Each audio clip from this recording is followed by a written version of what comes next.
Man, I know it's late. What's up? Damn.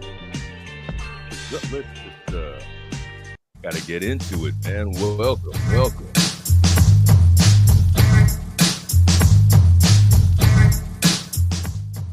Sorry to keep people waiting, man, and delaying, but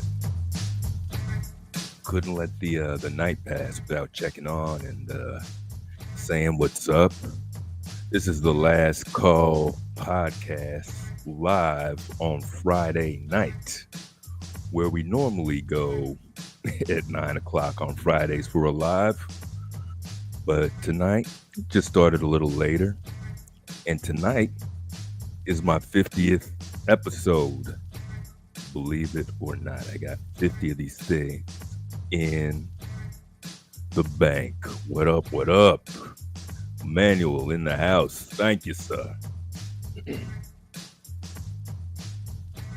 as I say how happy I am, to be up for 50 episodes doing this, that's kind of crazy, man.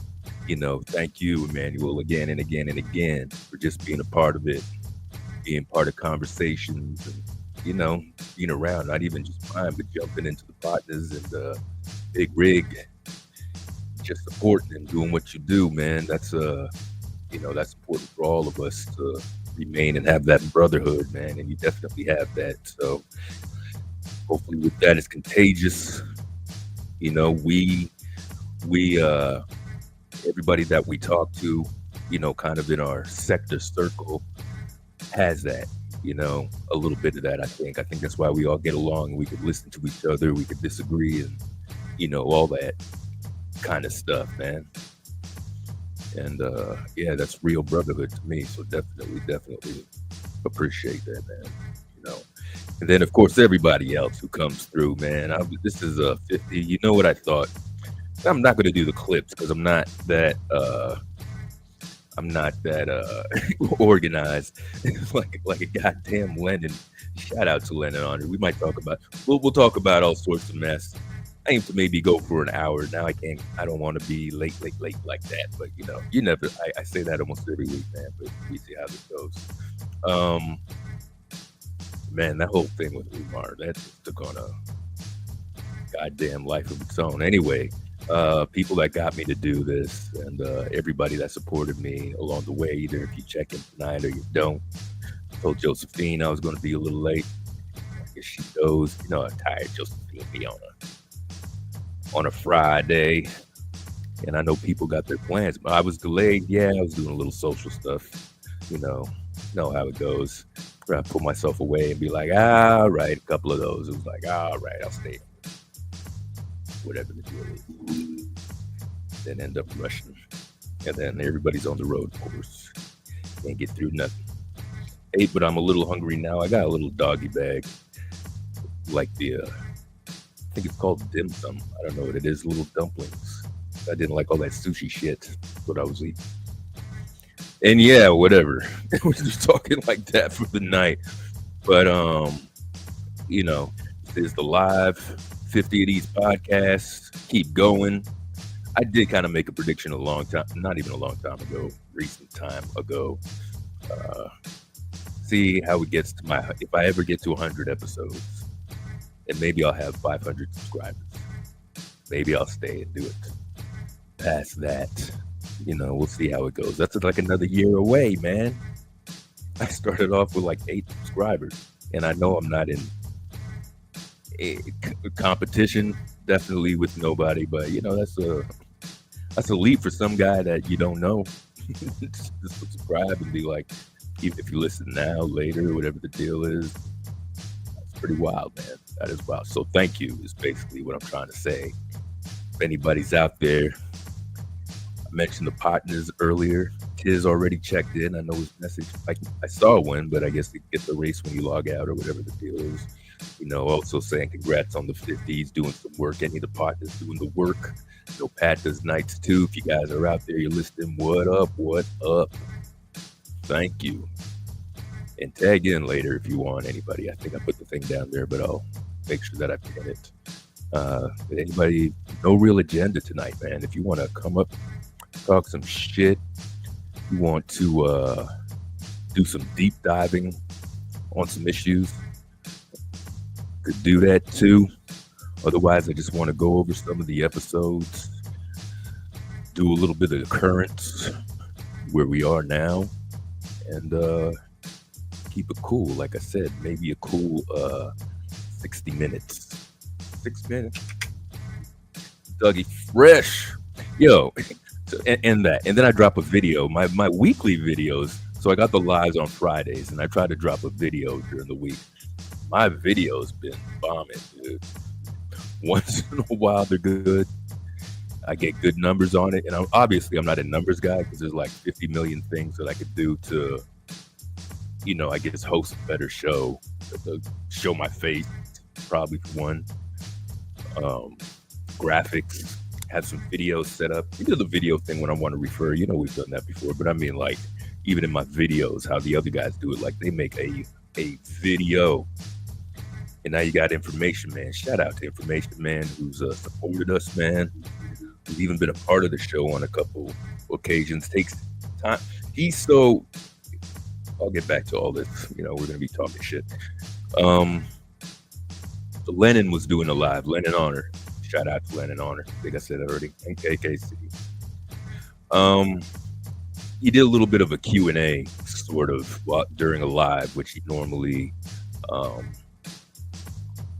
wouldn't be doing engaging so much in the chat. He reads a little, but now his base is so large, it expanded. The chat's like super busy. So at a few points, a few low points, he might have had like 500-600 in there, which it was really hot with Umar.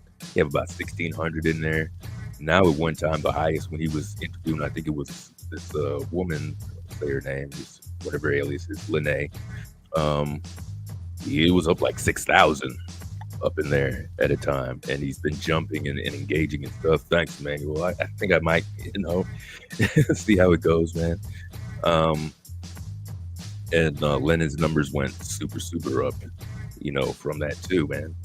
And I mean, like, huge. When I tell you, this is not I'm not exaggerating. I'm talking about like 6,000 people in that chat while he's going at it, and so much power, in fact, that he was talking to the producers / directors / everything of the Umar movie Awaken, which is Joe is somewhere in the house. We're gonna have to discuss that horribleness that he wanted to call a movie there. Oh my God, that's another thing. But anyway, yeah, that's how much that Lennon and everybody. Anyway, back to the movie and this lady. So she wanted to release the movie. I'm not sure how she was going to release it originally, but she had this website with no followers. And I think, first of all, Lennon tried to get the chat to get her to like 500 subscribers, and it happened like instantly. She got 500. Then she said, if I get 1,000, I'll release the movie. And then that happened, and this movie came out. Shout out to who the hell was it? Kimberly Calhoun. She watched this on the replay. I was in the KKC chat with her, and they were talking about the movie. And she just went off about she actually went from the chat and tapped into the panel to give her disdain about this so-called movie. It was just one of the funniest things. And I don't really want to get into the movie without Josephine being here, because I think we're going to have fun, even though I don't think she watched all of it. And I didn't really watch all of it like that. I had it in the background, and then I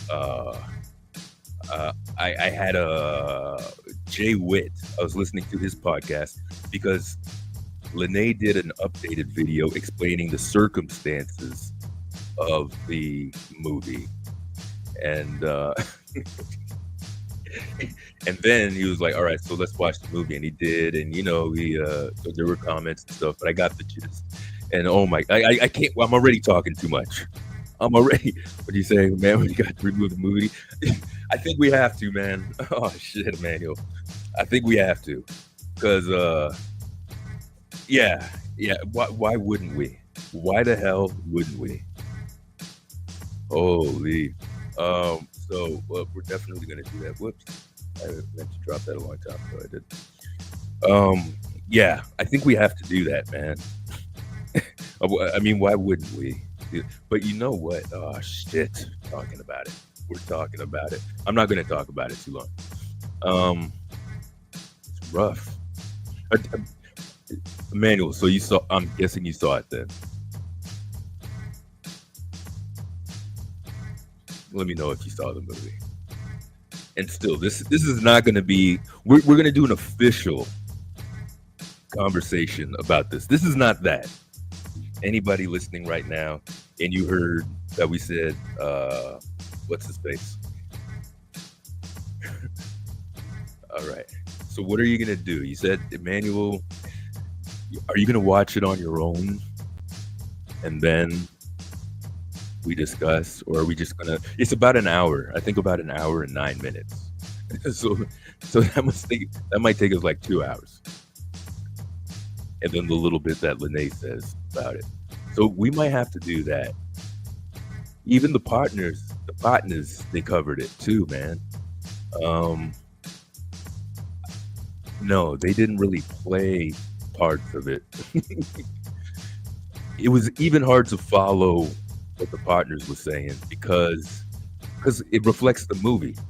It exactly reflects the movie of how it jumps around and does some wild shit. And they didn't even hear Lene. Oh, sorry, not Lene. I really should learn this woman's name, Marie Anne Laurent or something. When she talks about it, so it is a good introduction. Yeah, I think we might have to do that, Emmanuel.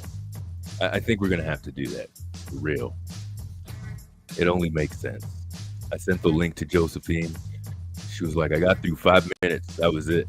But we might have to force people, put it on here and force people. Anyway, so back to Lennon, 1,000. Then she released it, and everybody did theirs. So because of Lennon, within like a few hours, she jumped up 1,000 subscribers. She was really not even in the mix like that. I got my opinions. I got a lot of opinions. If I like where I should cut it off soon but there's not. We're never going to run out of shit to talk about with this goddamn movie. So anyway, I think, and then going back and then reversing to that thing with Kimberly Calhoun, she was just shit. Like, don't even call it a movie. She's like, don't even call that piece of shit a movie. She's like, I saw it. She was shitting on it. Yo, Tizzy Tiz. What up, my man? From the Workbox. Thanks for tapping in, and thanks for the message earlier, too, man. It's crazy. I haven't seen anyone actually playing the movie, giving commentary on it. All right. So we will do that. Jay Witt, like I said, once you play it, everybody has their little thing on it because Jay Witt and KKC are like tight now. And Jay Witt was also on Lennon Honor at one point. And so, in the community, I wanted to see what this guy had to say. And it was pretty good. It was pretty good coverage of it, jokes. And we definitely, so that we're all on the same page. So that we're all on the same page when we shit on this thing. I think for that sake, but I hope I can't really remember if she said anything about any copyright or anything like that. So I might have to, which there shouldn't be. I'm Lennon crew, man. I'm Sector crew. You in there. So I hope there won't be anything like that, but I mean, she's given other people permission, but yeah. All right, we're gonna do that. Not tonight. We're not doing it tonight because we kind of started late and everything, and it'd be good to have a couple people call in and all that stuff. Although I could rock it or whatever, but see how it goes. And my connection is still weak as fuck, like the last little dot down there. So I don't want to flip around screens too much. I might switch over the head thing like I did last week so I could walk around and do a couple things. Might have to stuff my fat face for a little bit doing that. And anyway, tie that whole thing up. Um, yeah, definitely gonna watch that. Just wanted to make sure I didn't leave anything out of that KKC and Lennon story that I started with. No, I start the stories and branch out, branch out. Got to come back to the tree, the root, as people would say.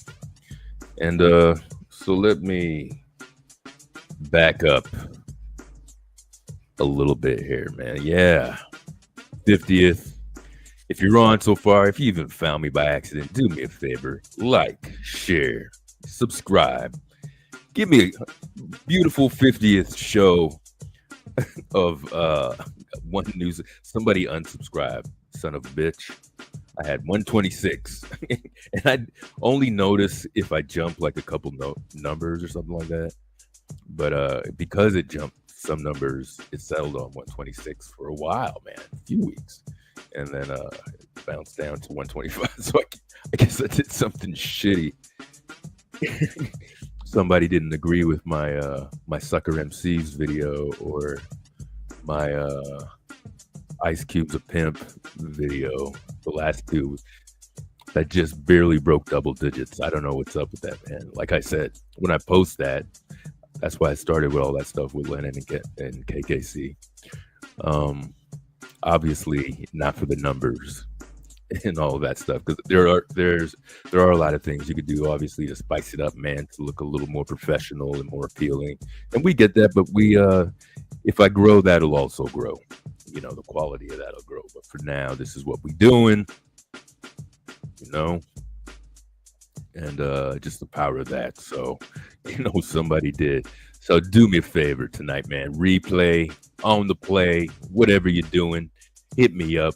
Give me that subscribble. Appreciate it. Do the live Friday. This is that, even though we started a little late. And thank you for coming out and checking me out. And we drop the video, like I referenced, at least once a week. So they weren't that controversial on it.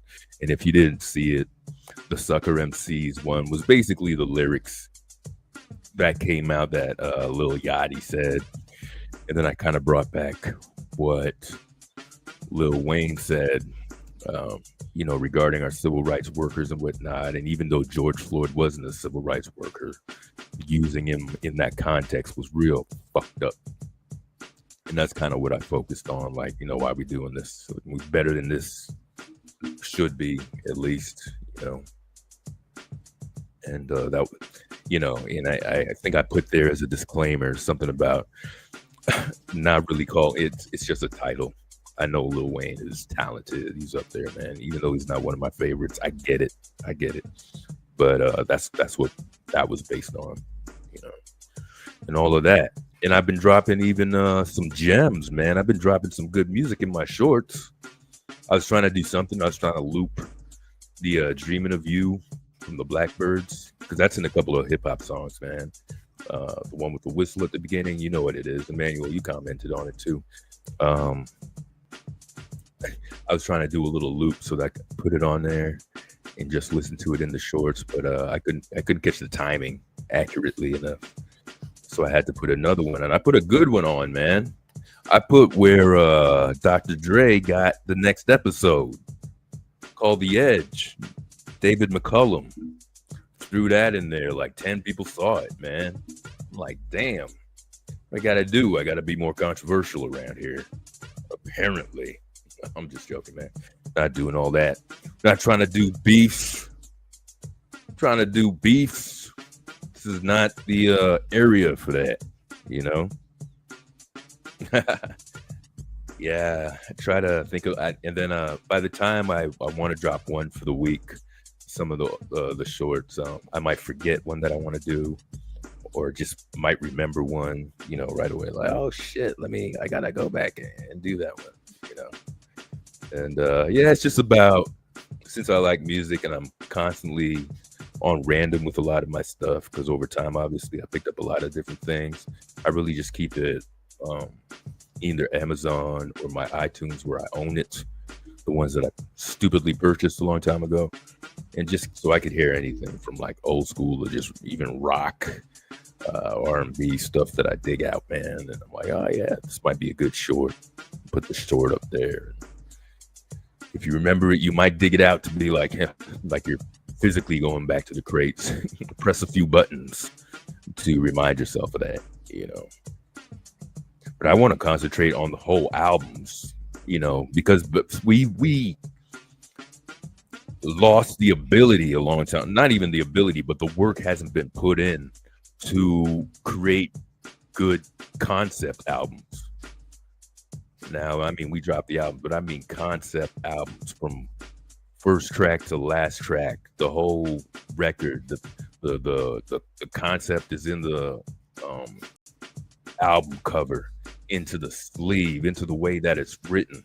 You got a concept from start to finish that you listen from the whole thing, like a DMX. Hell is hot. Start off with that track, end off with niggas done started something, which is a great use of the what's going on beat. Believe it.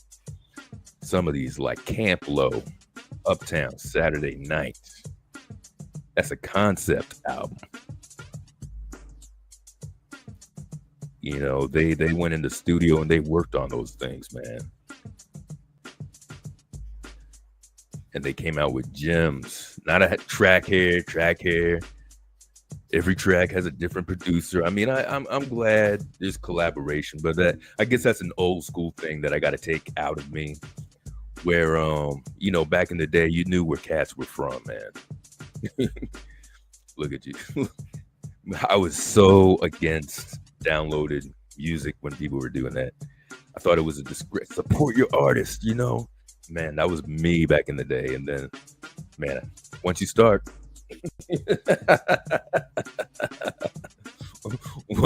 you're like, oh shit, I'm gonna be up all night. Then I remember DJing with my cousin, man, and in the middle of doing stuff, we would buy shit from iTunes. And that was obviously, I went all the way up to the CDs and stuff. Put the CDs into the iTunes so you have it on the mixer and all that kind of stuff, you know.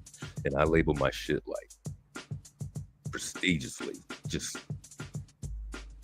everything's labeled. The track, everything inside that crazy shit in iTunes that has all the stats. I make sure everything was filled out.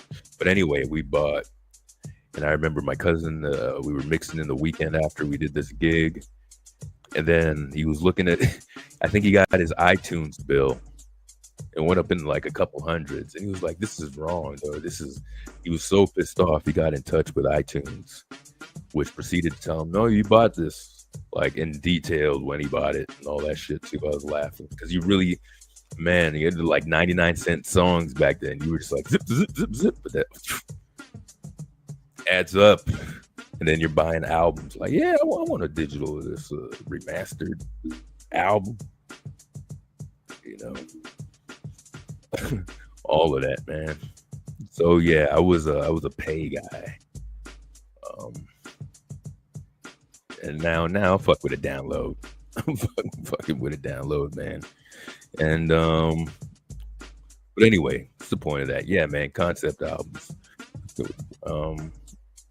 Do all that sort of stuff, the skits, the interludes. Like, you really felt, man, there was really nothing like you were gonna listen to this album, this whole tape, flip it over, whole CD. It took me a while to get into CDs, by the way, but once I got it, I was like, all right, I get it, you know. Of course, I had the 10 change pack in my car back in the day, 2 MTX 15 sub, woo. Not even hear me from blocks. You feel. One of my favorite songs, because I was just going through this in a magazine to drive to, was a Smile by Scarface and Tupac. Because that bass line, they fuck with that bass line. Used to feel that rumble. Now I'm old. I'm like, that is so fucking stupid. You want everybody hearing your music, all that shit you used to do when you were a kid. Peel off at the light just to waste like $7 of gas. You're like, why am I doing this? What the hell, man? I was a pay guy too until I started seeing all the motherfuckers on MTV creep rap. Right, you just gotta. It's not our fault. It's not our fault they got a shit deal on points.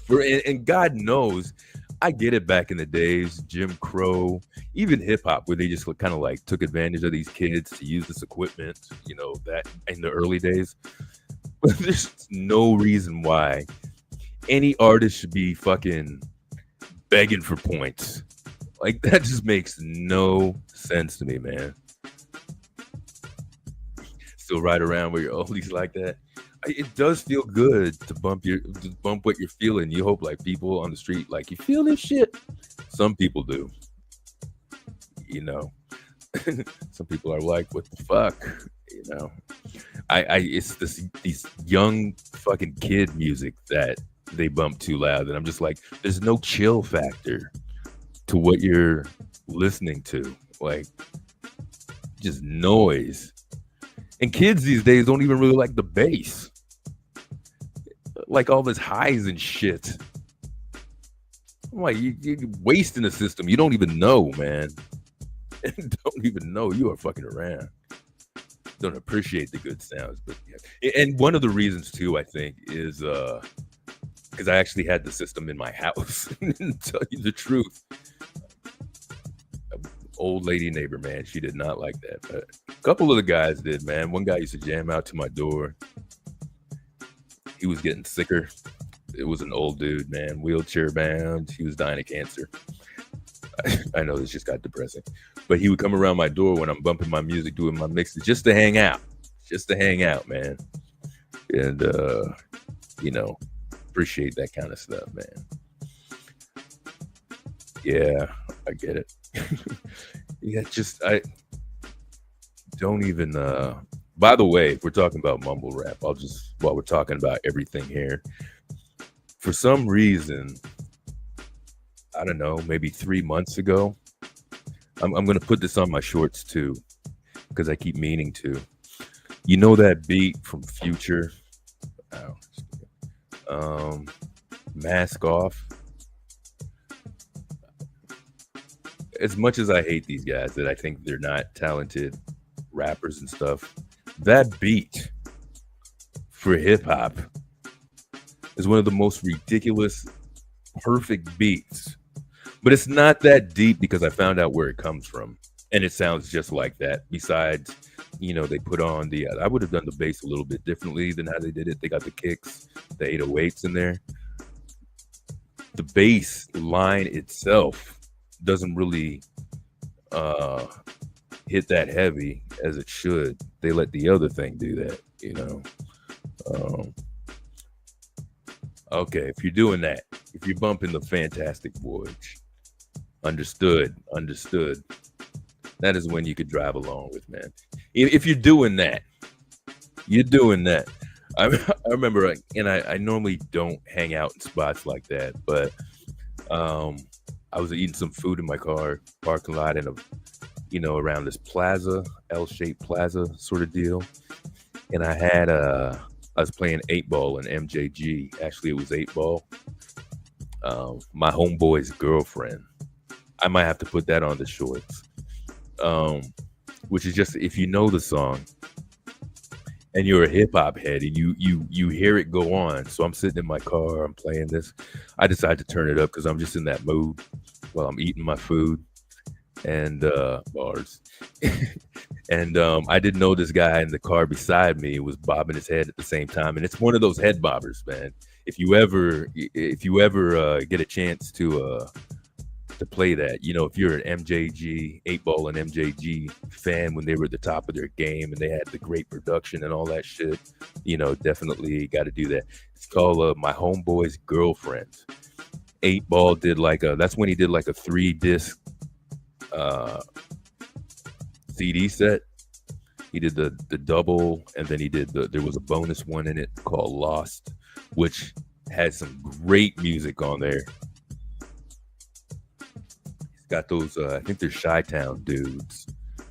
Scummy, whatever that song Scummy is. And but one I really liked on there by a group called Psychodrama. That song is called Been and Done Some Shit. Been and Done Some Shit from Psychodrama.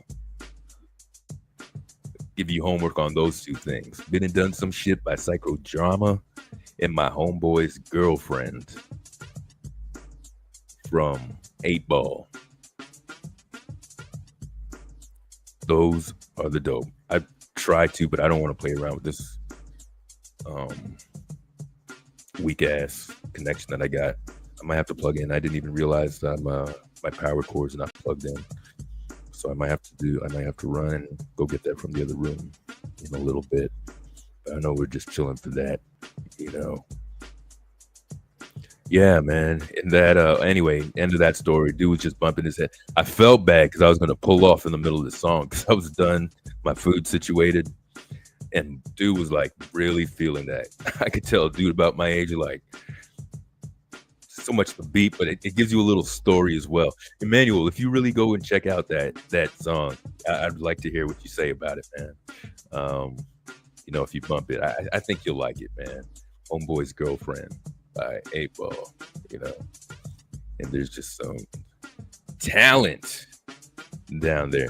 Of course, the number one person that I like from that group, Suave House crew, would be the short-lived career, well, not even really career on Suave House would be Crime Boss. Crime Boss, produced by E.A. Ski, who was a cool dude. Chatted him up about a year ago. Cool dude, man, about his business. I didn't know he was so in the mix way back in the days, talking about mid-'80s, probably early '80s, like everybody else. Producing music and all that, you know. This is a side note, but I eventually want to get to this. So I'm just, while I'm hopping around, I'm just going to what I can't stand all of these, let's say comedy beefs, but particularly black comedy beefs, man. I am so sick of like, why all they do is beef. All they do is beef now, man. And I can't even, a lot of the time, I'm so late to the party with it. I don't even really know where it started like that. I just know when one thing dropped, everybody, that's the thing now. Even like I do a little bit of my reaction pieces that I got to work on, which you guys should go check. Whoops. When I do my pieces, it's like I try to just stick to what it is there. Even, sorry, caught reading stuff. I need to get that drink, which is about in reach. Hang on for 1 sec. Actually, you know what? I'm going to do a little interlude so I can go do a couple things. Hang out for me if you're hanging out. I will be here. I will be hanging.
All right.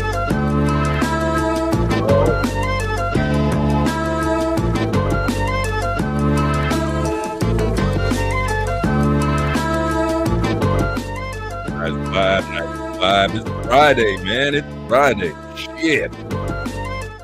You're not in relaxed mode on this long weekend yet. Good.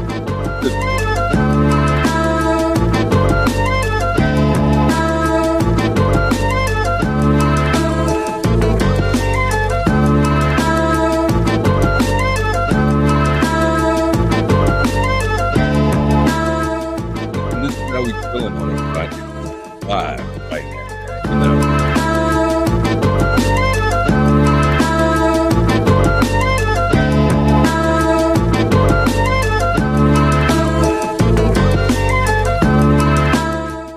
Man, there's just sometimes where hip hop just gets so damn perfect that it releases something just so nice. That you're like, this is an art form. This hip hop shit is not just like you gotta dig this out. You gotta.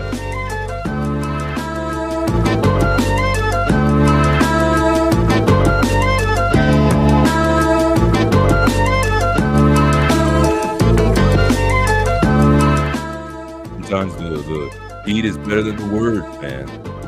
I'm one of those guys. And because, you know, like I said, used to DJ a little too. I was one of those DJs that I'd loop the beat for you, man. Like in the 80s, you do that break beat shit. You let the beat ride, bring the beat back, you know.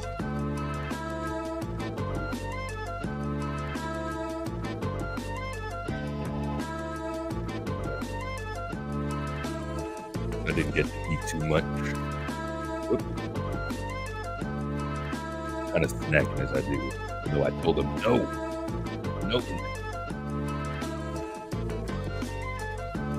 Hip hop, man.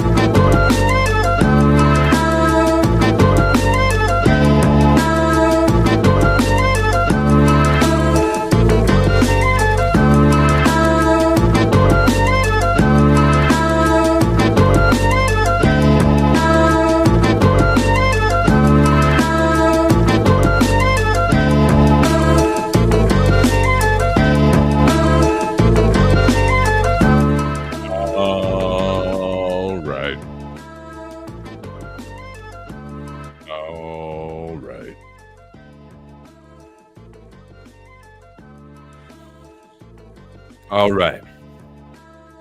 Go for another one. Yeah, I could take a bite of my food.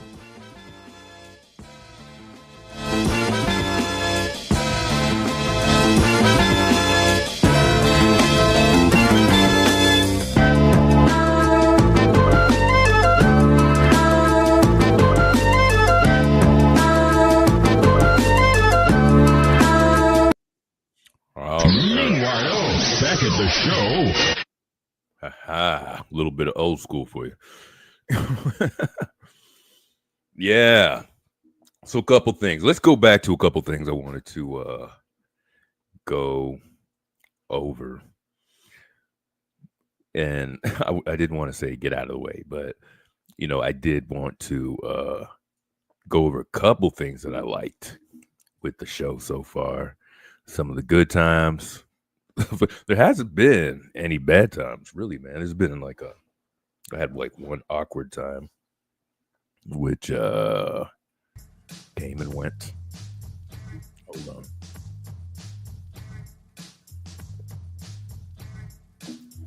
So somebody took a jab at me in one of the chat. Not even really a jab, but I get it when I'm in like in the chat or some shit like that, and I make a comment, and somebody gets hold of the last call for real call. Everybody has a last call joke, which is fine. I get it, whatever. But kept thinking I never really, if I knew I was going to do this, I think certainly I wouldn't want to be called last call. It was fine for what it was, which was probably the first time I wanted to leave a comment on a video or something. I needed a first and last name, and obviously wasn't thinking about it. Yeah, I was a heavy drinker then, and then I just put in last call. It was funny because I signed up to work like that at one time when we were doing the home things. I didn't realize it was changed, so I had to change it back, which actually, in fact, changed everything along with my YouTube account for that day, or at least those hours where it went. So I was always wondering, like, oh shit, is my shit out there like that? Which probably was for a couple. But yeah, just chose the name, and then it's not the worst name. It's not the worst name out there, but obviously it sticks with the more you stick your nose in people's business in chat. They recognize, hey, last call. You're like, oh shit, I guess I'm last call now, man.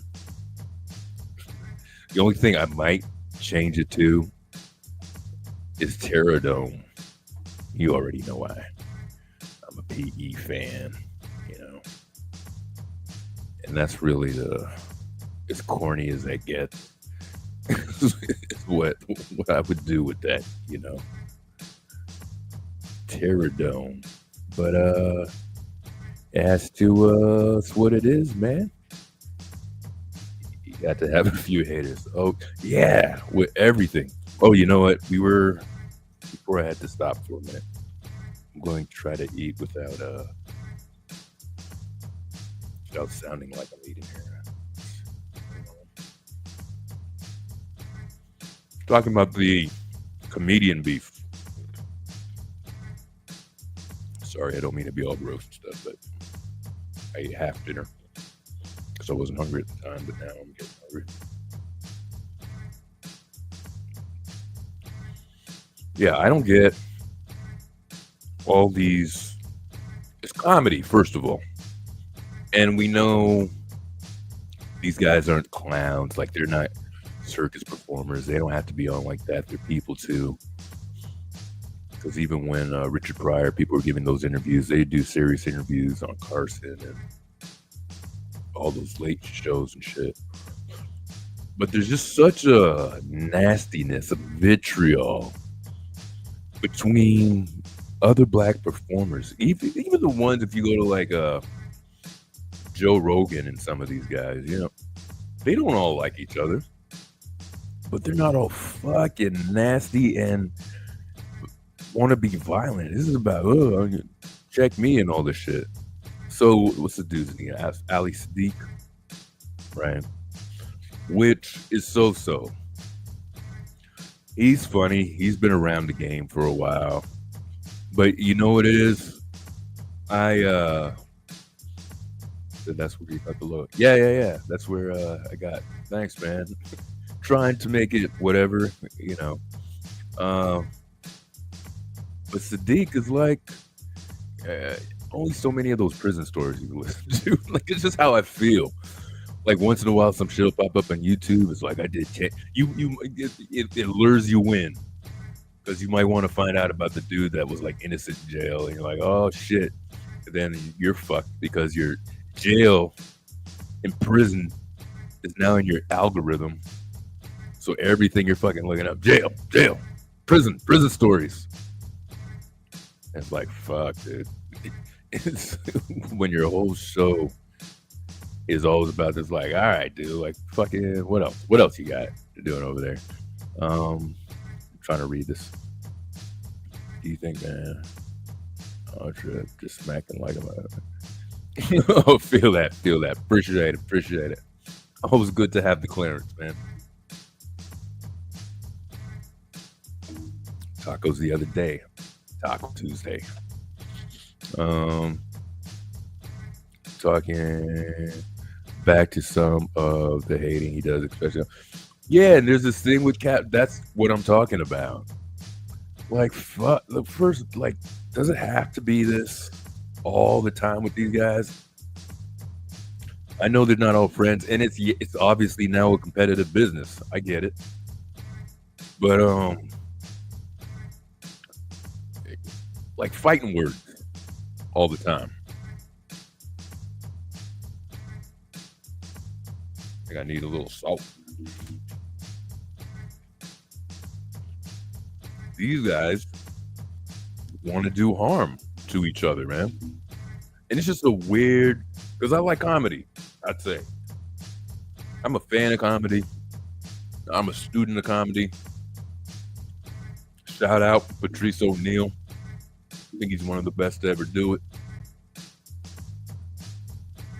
I wonder if we'll ever get in trouble if I ever decide to play anything of his in here. You know.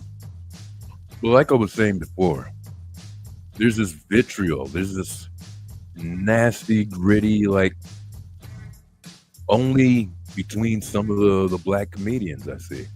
It's just not good. I don't know what the hell that's all about, man. And it really, even in life, if you're caught up in all this shit, I'm not going to be around you. If you always got drama and all this, that, the other, I don't want to be around you. Same with some of my, I don't want to know you doing this, your business, you're out here, this, that. For what? For what? And I know I use Ari Spears for a lot, but the shit on Ice Cube, like, even if you don't like the dude, he's put a lot of comedians on, thinking that's maybe the problem. A lot of comedians. I'm not just talking about Friday. We're talking like all his movies. He puts roundaway comics, some good, some broke through the mainstream or after Ice Cube, and brought him to the other side, man. Gave him work. Chitlin circuit workers got some exposure and shit. So even if you don't like him, dude, like, he's done some real shit. You know? He wasn't really hating. There's two sides of the story. I don't even know. See, I just saw a couple things on that, so I don't even know what they're necessarily disagreeing on. What the fuck they have to disagree on, but it just always seems like some stupid shit, man.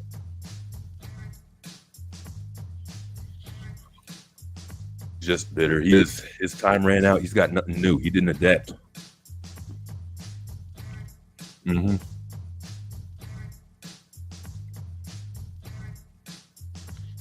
Or it's better because he didn't get his shot. Right. Well, maybe that was the time he was in jail. Right. Did his time because he was I think he was a BET guy back in the day, and maybe a Def Jam guy. I think I saw a clip of him on Def Jam. You know, in oversized. Who's that? Sadiq. I thought he dressed grown up, like a man. Yeah. I was watching a video of Corrupt, one of these quick videos, Corrupt the Kingpin from the Dog Pound, who I think is one of the best lyricists in the game for a while, man. Could be argued. All your shit could be argued, No, not Ari Spears. I was talking about Sadiq. That's it. What the hell was I just talking about? I can't read. Middle of a thought. Totally forget what I was looking. So going back to me. Can't get the salt. Otherwise I gotta take the headphones off, walk over there. But it would make a difference on this food. Doesn't evolve Yeah, that's the problem. Even if he does impressions. His impressions didn't. He's got the DMX, Jay-Z, like the handful. Got a dude like Pharaoh. What's his name? Jay Pharaoh. Some newer cats come on who don't mind, adapting and all that stuff. Coming on and doing that shit. I don't know, but even with that, it's not just comedy. It's like a whole bunch of stuff.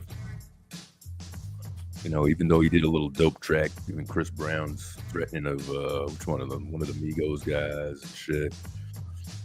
It's like our shit doesn't always have to be street level. Shit, we don't have to keep doing that. And what you gonna do? End up in court? Fucking this idiot Faison Love. It's crazy, man. Yeah. Speaking of comedy, I haven't seen a comedy special that I really liked in a long time. To tell you the truth. Marlon Wayans had one. I didn't see it. Marlon Wayans supposed to come out with a movie from Jordan Peele. It looks like it's gonna have some quality stuff.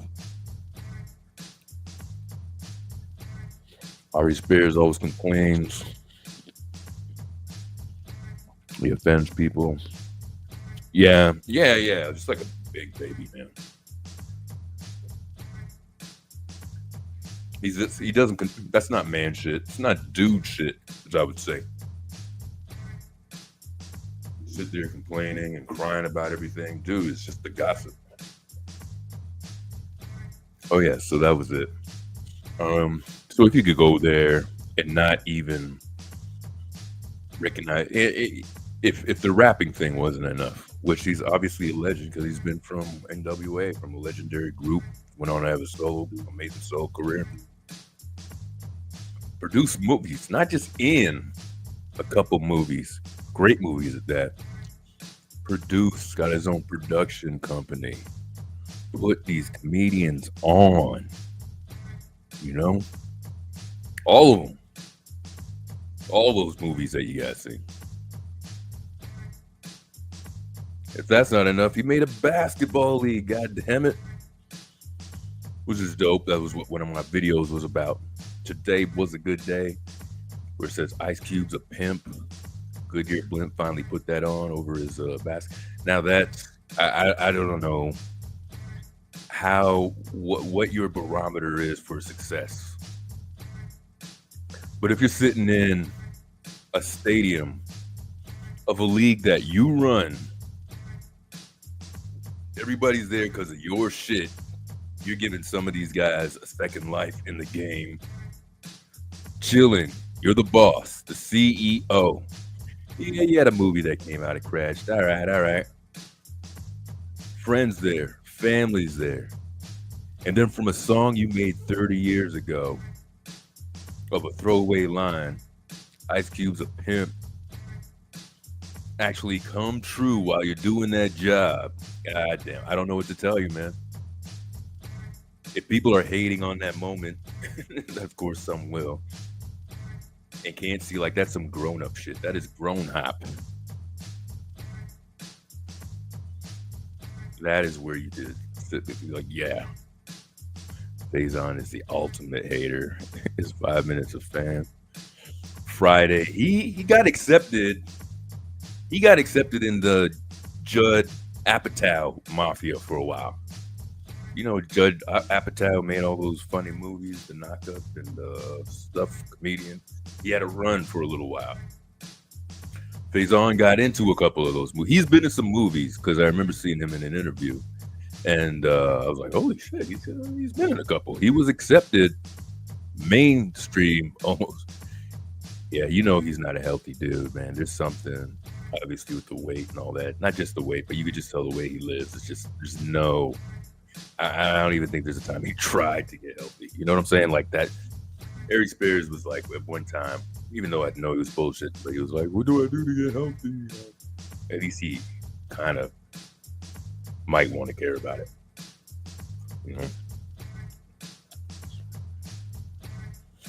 haven't gotten into the big three yet, although I'm aware of it. See some highlights online, that kind of shit. But I mean, it's for no reason other than like I don't really dig the sports these days.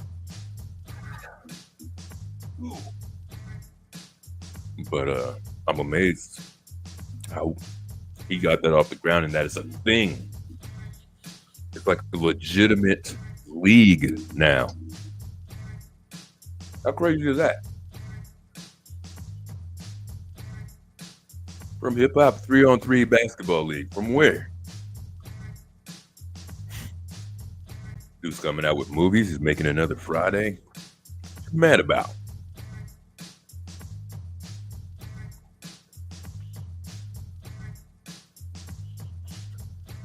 You don't think he hated on you? He kind of did. He did. And then he plagiarized somebody else's lyrics to try to make a point out of Ice Cube to be funny on his show. Do just some shit. Just stay on code, man. How about that? Stay on code. Don't be going trashing and doing all that kind of shit. Right?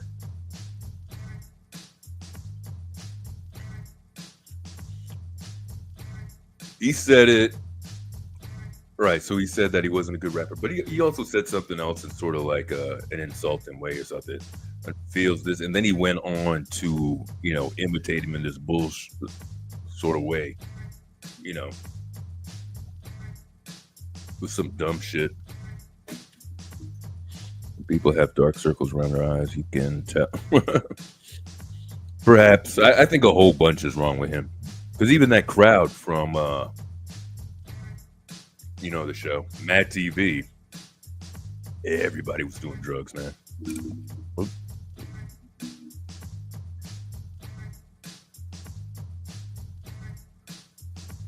Saw those clips. He's playing he's playing like he's in the NBA, dude. It's good to see.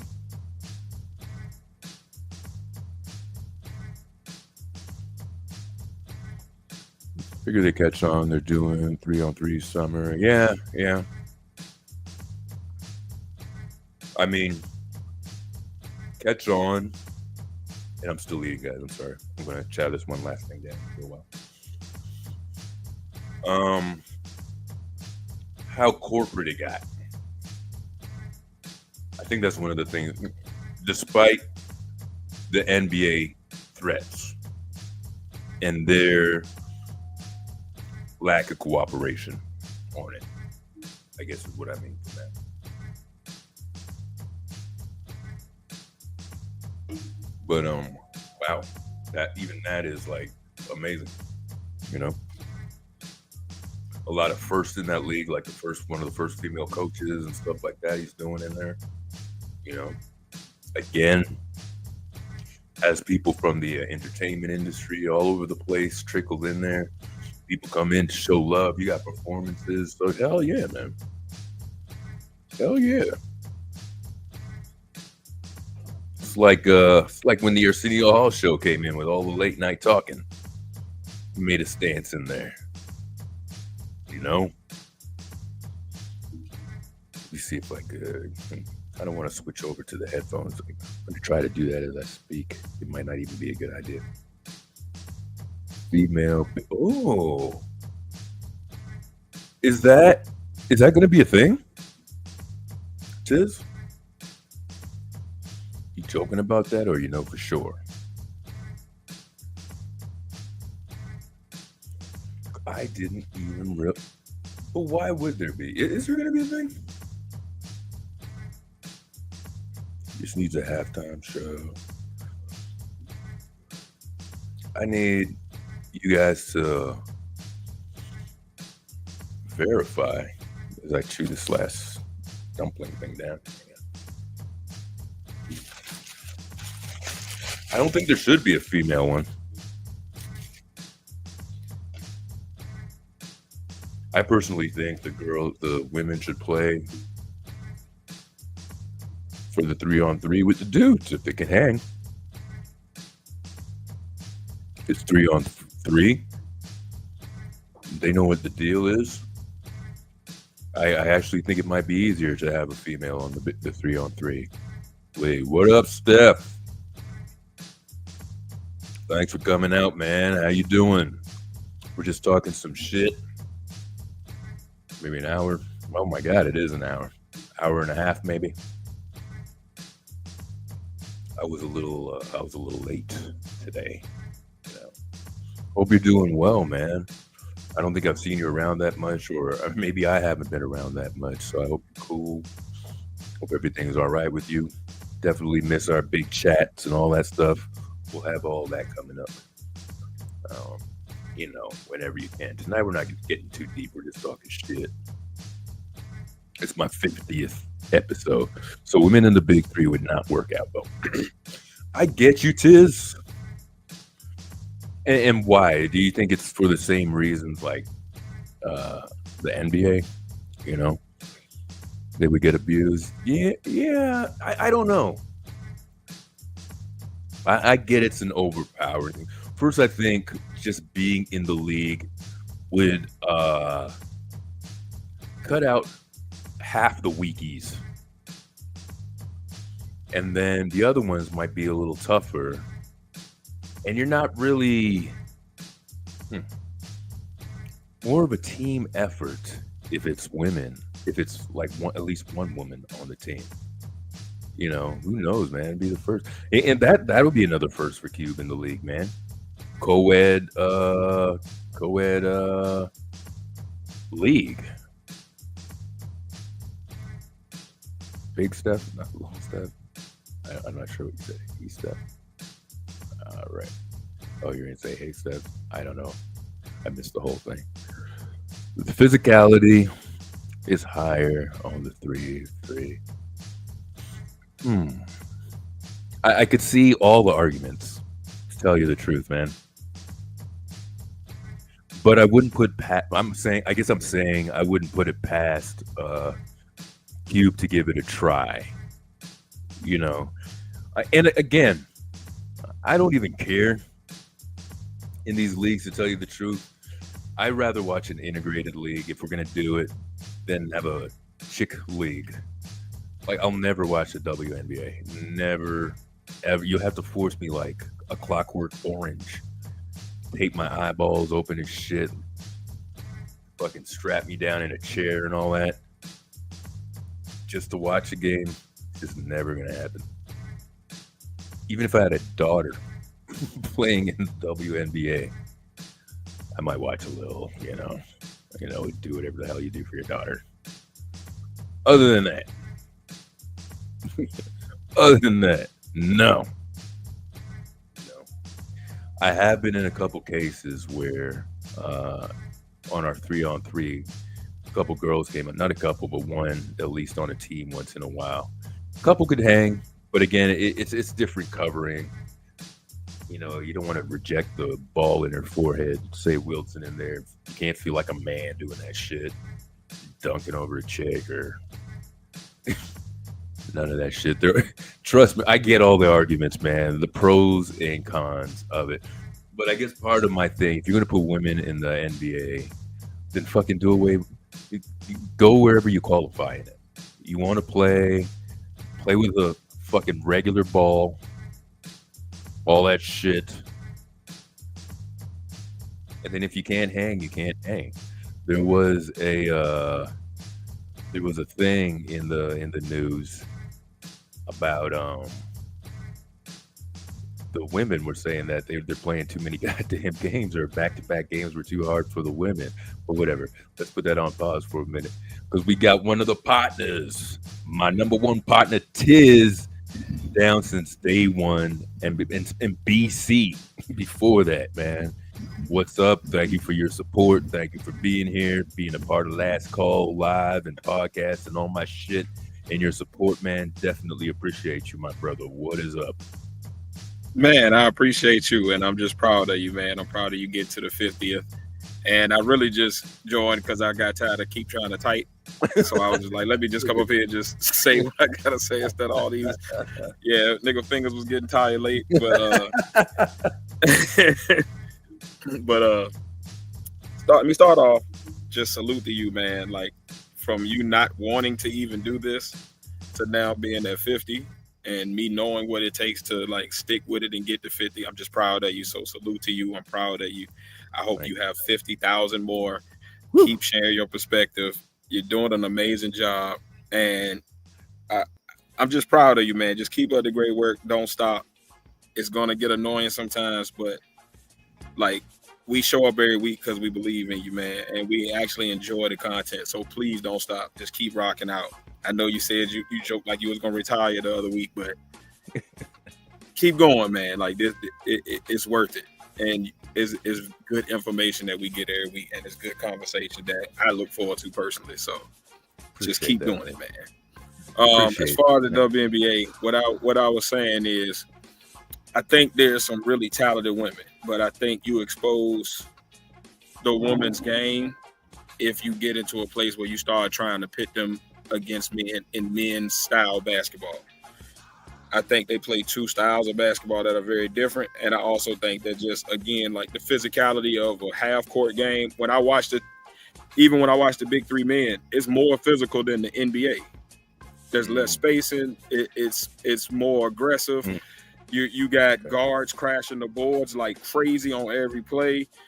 I think what will end up happening is you will have one or two women that are just stellar. Like you might have a Paige or a Caitlin that stand out. You might have a Asia that holds her own. And then you have a bunch of women that look bad and make the women's game look bad. And while the women's game is on the precipice of like hitting that tipping point where they finally getting the momentum they need, I don't see the point in like pitting them against men right now.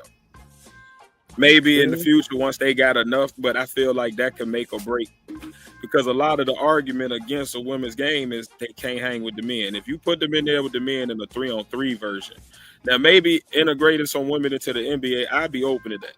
You got more space. You can get a player out there kind of playing on the wing that might do something. But big three, a lot of that shit is mid-range and post and the elbow post. So you got a lot of banging and elbowing, and them women gonna get beat the fuck up because these ain't the dude at the gym that's training you. These are the highest levels of ex-NBA players as well.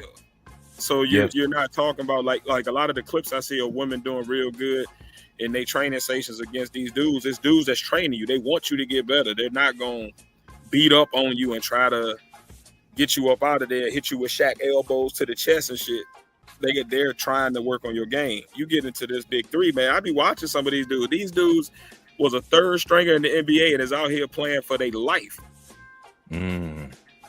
Like it's more about the fight in the big three than it is in the NBA. So I'm just looking like I'd rather see them just get their own big three, which would I think for one give WNBA a run for their money and actually make them really try to up their ante because Ice Cube is playing players well. So like there's going to be some women that are high caliber that's going to lead the draft and just be like, I just go play big three. I'll make enough money from that to where I can go play overseas and it's still worth my while because I'm still getting my game in, but I've already got paid for the year from the big three as opposed to going to the WNBA and then in my offseason, I still got to find another league to play for full time. I can just go play part-time overseas just to keep my skills tight until the next big three roll around. So I think that makes the WNBA have to then like WNBA's biggest issue is they have no competition. There's nothing else that somebody can watch for an equal level of skill. You give them that, now you got players getting paid and you got players in the WNBA getting paid better because now WNBA got to up their ante. They got to actually invest into that shit. So, but that's my opinion. All right. That's my theory. No, I hear you. I definitely don't want to see them like, yes, sir. Yes, sir. You are clear. Okay. I was wondering what happened. I was like, who was that? That was me, man. I was trying to switch. Oh, you doing one of my moves? You switching from the computer to the phone or something? Yeah, exactly. I know that game. You are muffled though now. It's crazy, man. It sounds like you're in water. Does it? I did drop a phone like a super drop the other day. I don't even know how it got off the table. All right, okay. Is this a little better? The closer you get, I think, the better it sounds. Okay, maybe I have Unless to you're be on close. headphones in which something is wrong. But it's supposed to But it be. just sounds like you're on speakerphone and you're like in the kitchen and you got the phone propped up on the island and you're kind of over there cooking or something. Okay, maybe I gotta move a little bit. Go back to it. This is how I was last week. How about now? Last call will be right back to continue with his 50th episode. He's just clearing up some technical difficulties. There he is. I just messed Hold up. up. Hang on. Wait for me. Oh, I Take think your I time, know what buddy. I did. I think I had to take off the other headphones. I went back to the old one. Hang on. Yeah, I think next The time I got it. Valkyries. Does it sound different now, It- right? You sound super clear now. Okay, because I'm back on the computer. I got to find out what happened because It's whatever your speakers you were using or whatever the mic was that's going through your phone. It sounded like you were just further away from it. okay, but was it loud enough? Like I could hear you. It just the sound quality was like. You ever talk to somebody on the phone and they have you on speaker and they're not right at the phone, so you hear them, but it sounds like there's a distance. Yeah. That's what it sounded like. That's Yeah, the I best way I can describe it. Got you. But Yeah. we still heard you, yeah. All right, well, I'm on now. I'll keep it like this until I gotta run over and get something from the fridge. You know.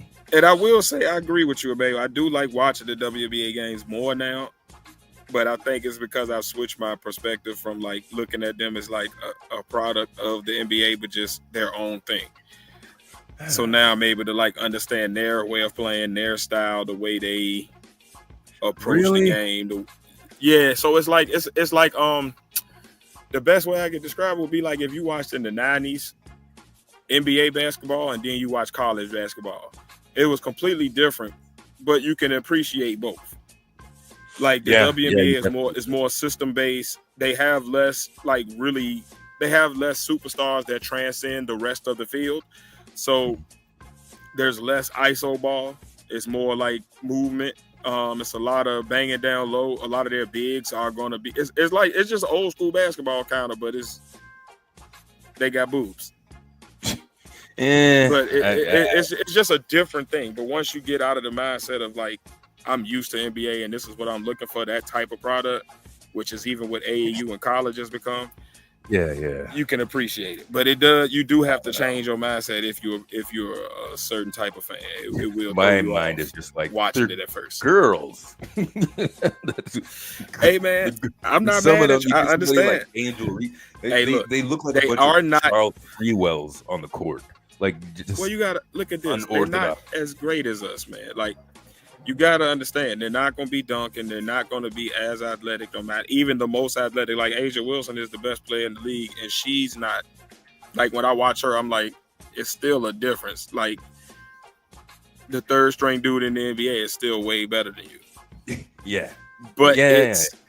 it's like I think for me, I grew up watching the girls team before our games Okay. in high school. Okay. So in high school, like I got used to the fact that like it may be a little bit lower, but they still playing hard. I can still appreciate it. It's like watching my son. I don't expect everybody to make layups. Y'all 10U. Let me ask But you this. I'm enjoying the game because y'all playing hard, y'all trying hard. There are some players that are like really high level, so you get to watch some cool stuff every once in a while. It's just different. Okay. All right. You like that. I want to ask you, do you feel like there's elite playing going on in WNBA? When you say elite, Mhm. I assume you're talking about skill level, not understanding of the game and how they're playing against their competition. You mean like elite across the board? Like if I lined up 10 players and 5 of them were these elite players, they would all mesh well. Am I understanding you correctly before I answer? Not just mesh well, but at such a high level of play. Ooh. That's it right there. Oof. Oof. Yeah, that made it tough. I can't say that. I'm not gonna lie to you. Like Caitlin Clark is probably the best Yes. wing player. She's an they elite. got. She's the I most believe she's entertaining an elite player, player. and she's elite. But I'm gonna tell you, if you put Caitlin in the big three against men, like she's not getting that shit off. There's a different speed to it. Like you're faster than all of them, but you're not faster than the average male player in college right now. You're just not. And that's not a knock on her. She's extended her game to the most she could. Like she's a beast. I would call her elite. And if I took her to the park, she would go crazy. Yeah. But she can't go in the paint in the park because there's a 6'4" dude that used to play for VCU that's gonna be waiting on her. Right. And he's not gonna have that shit. Like it's like watching. So I watched them pro women's football players. Oh, I watched them 37 and up male football players. What are you talking? Football, like soccer football? No, like American football. Like they out there hitting. Yeah. Okay.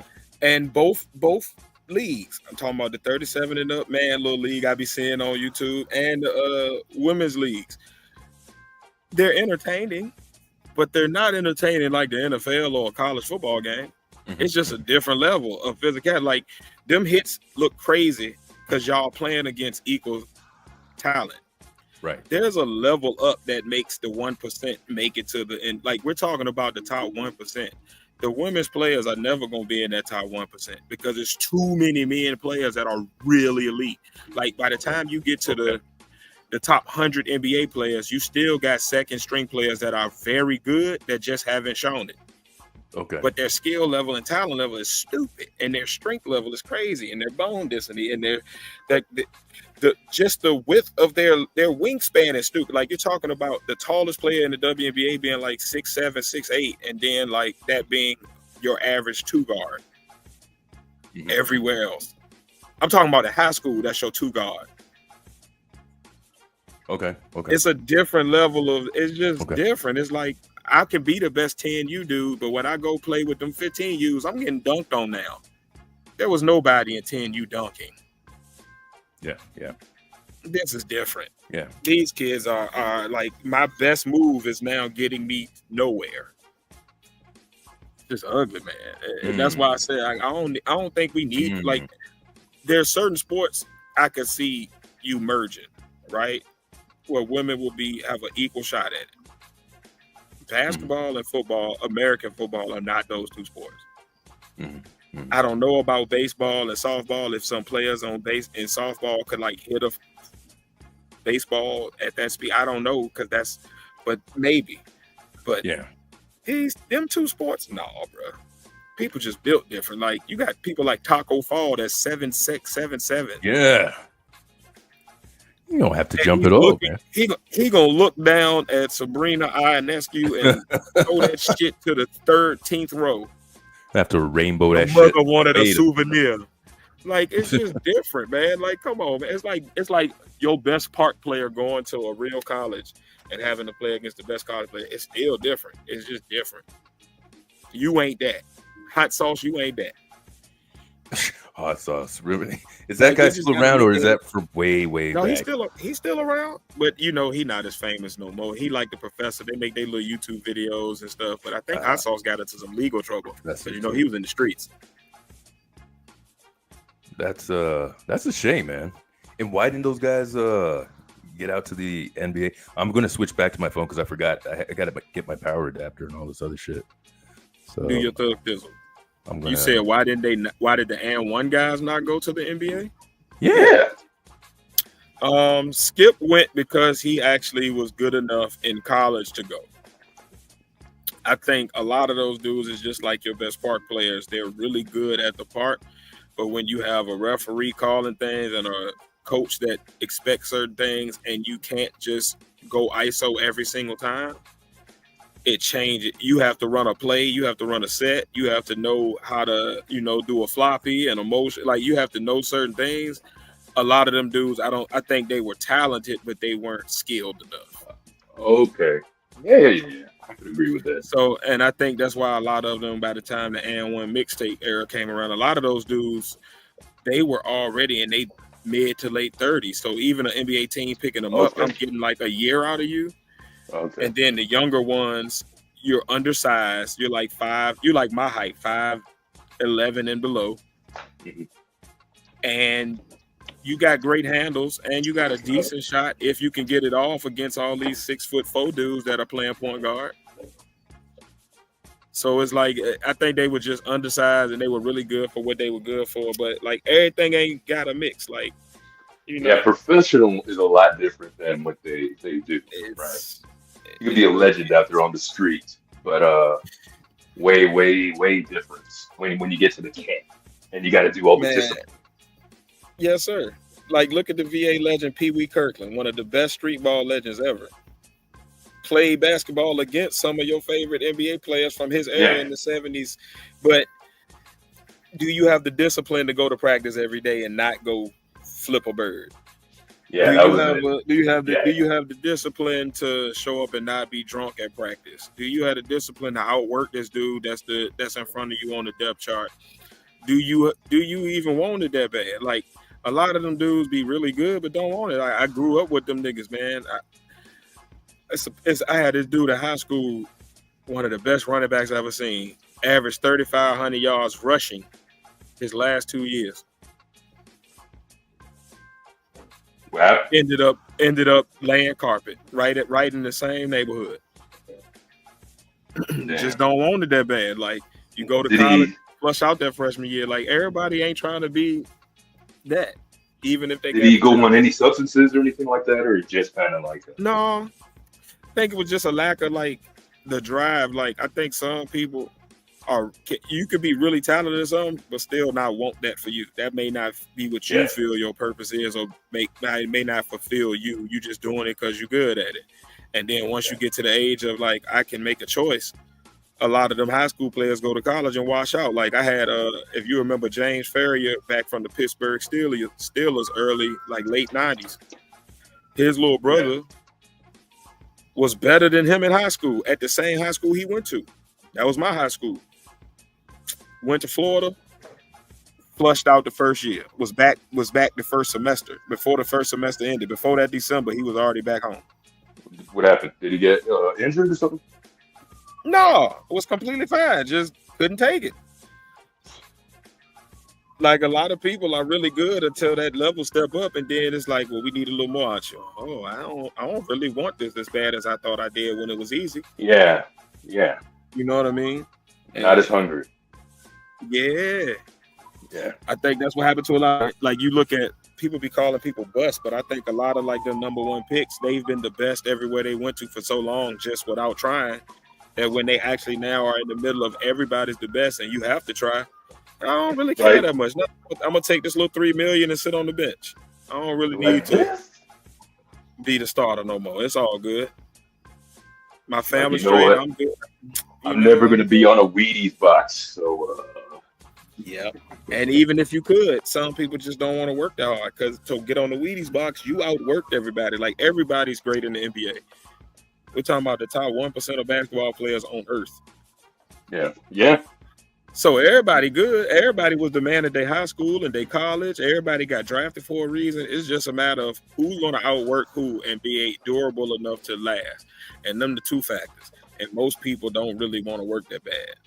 And I don't think there's nothing wrong with that, but that is why you're going to get different levels. That's how you get greatness, because greatness want to outwork everything. Mm-hmm. Michael Jordan is considered the best, but they talk about all the time how hard he worked. Like, yeah, he could go play and work others a basketball game, but he worked at it. He busted his ass to be that great.